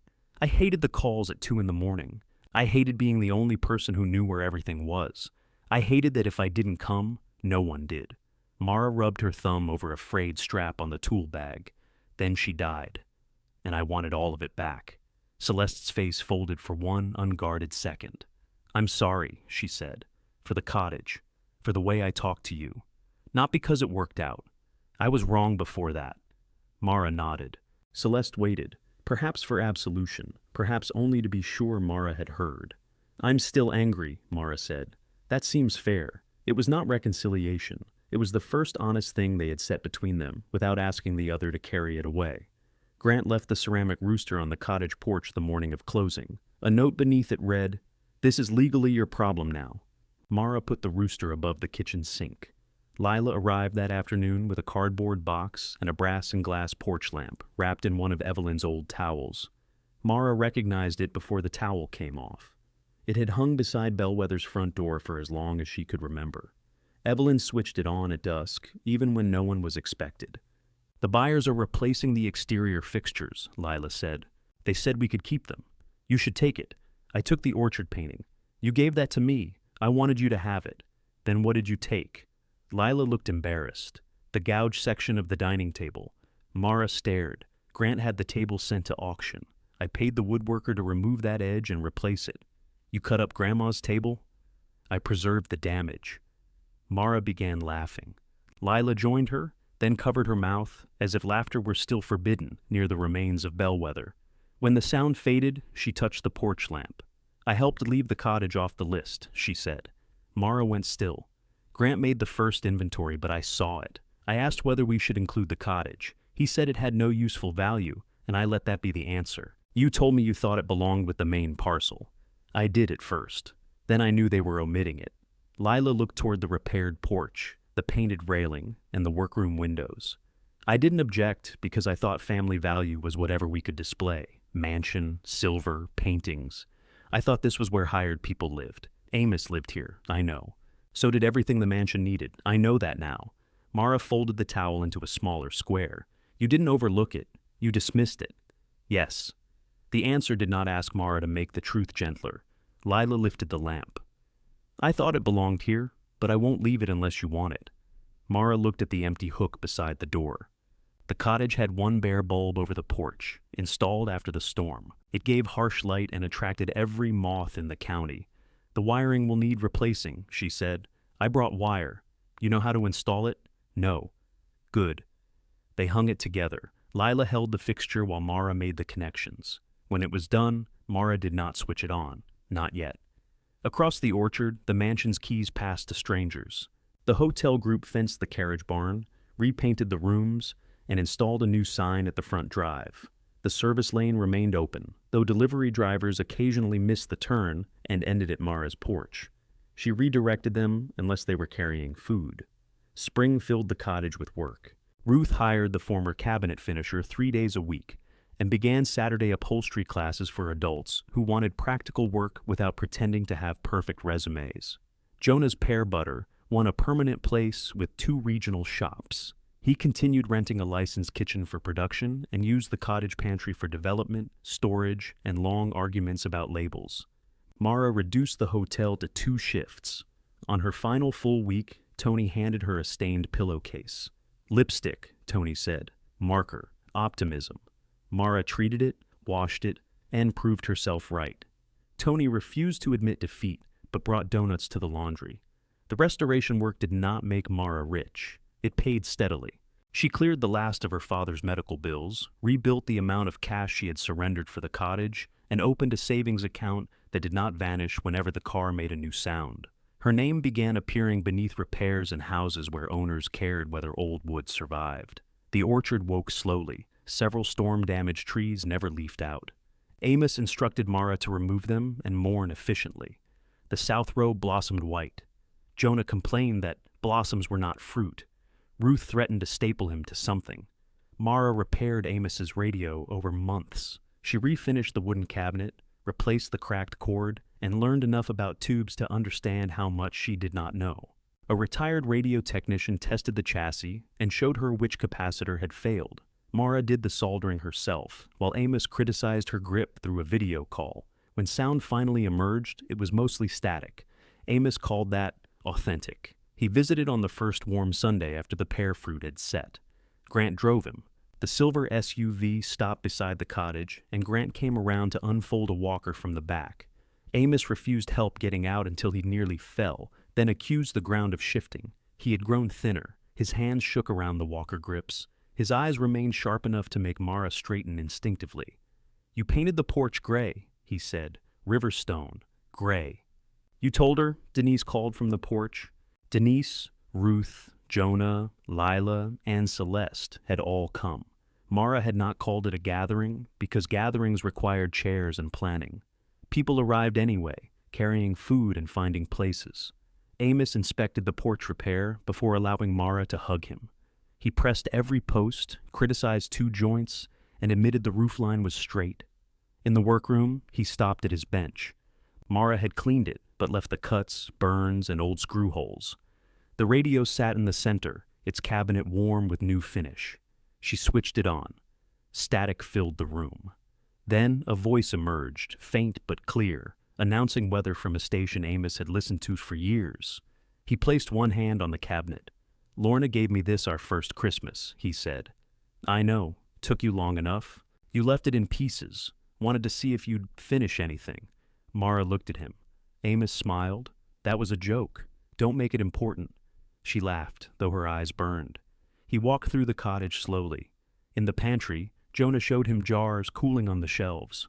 In the workroom, Ruth showed him the green wool kitchen chair and the adults learning repairs. On the porch, Lila brought coffee in Evelyn's old cups. Amos lowered himself into the horsehair sofa, which Ruth had restored and returned without accepting payment. "You changed everything," he said. Mara's stomach tightened. Too much?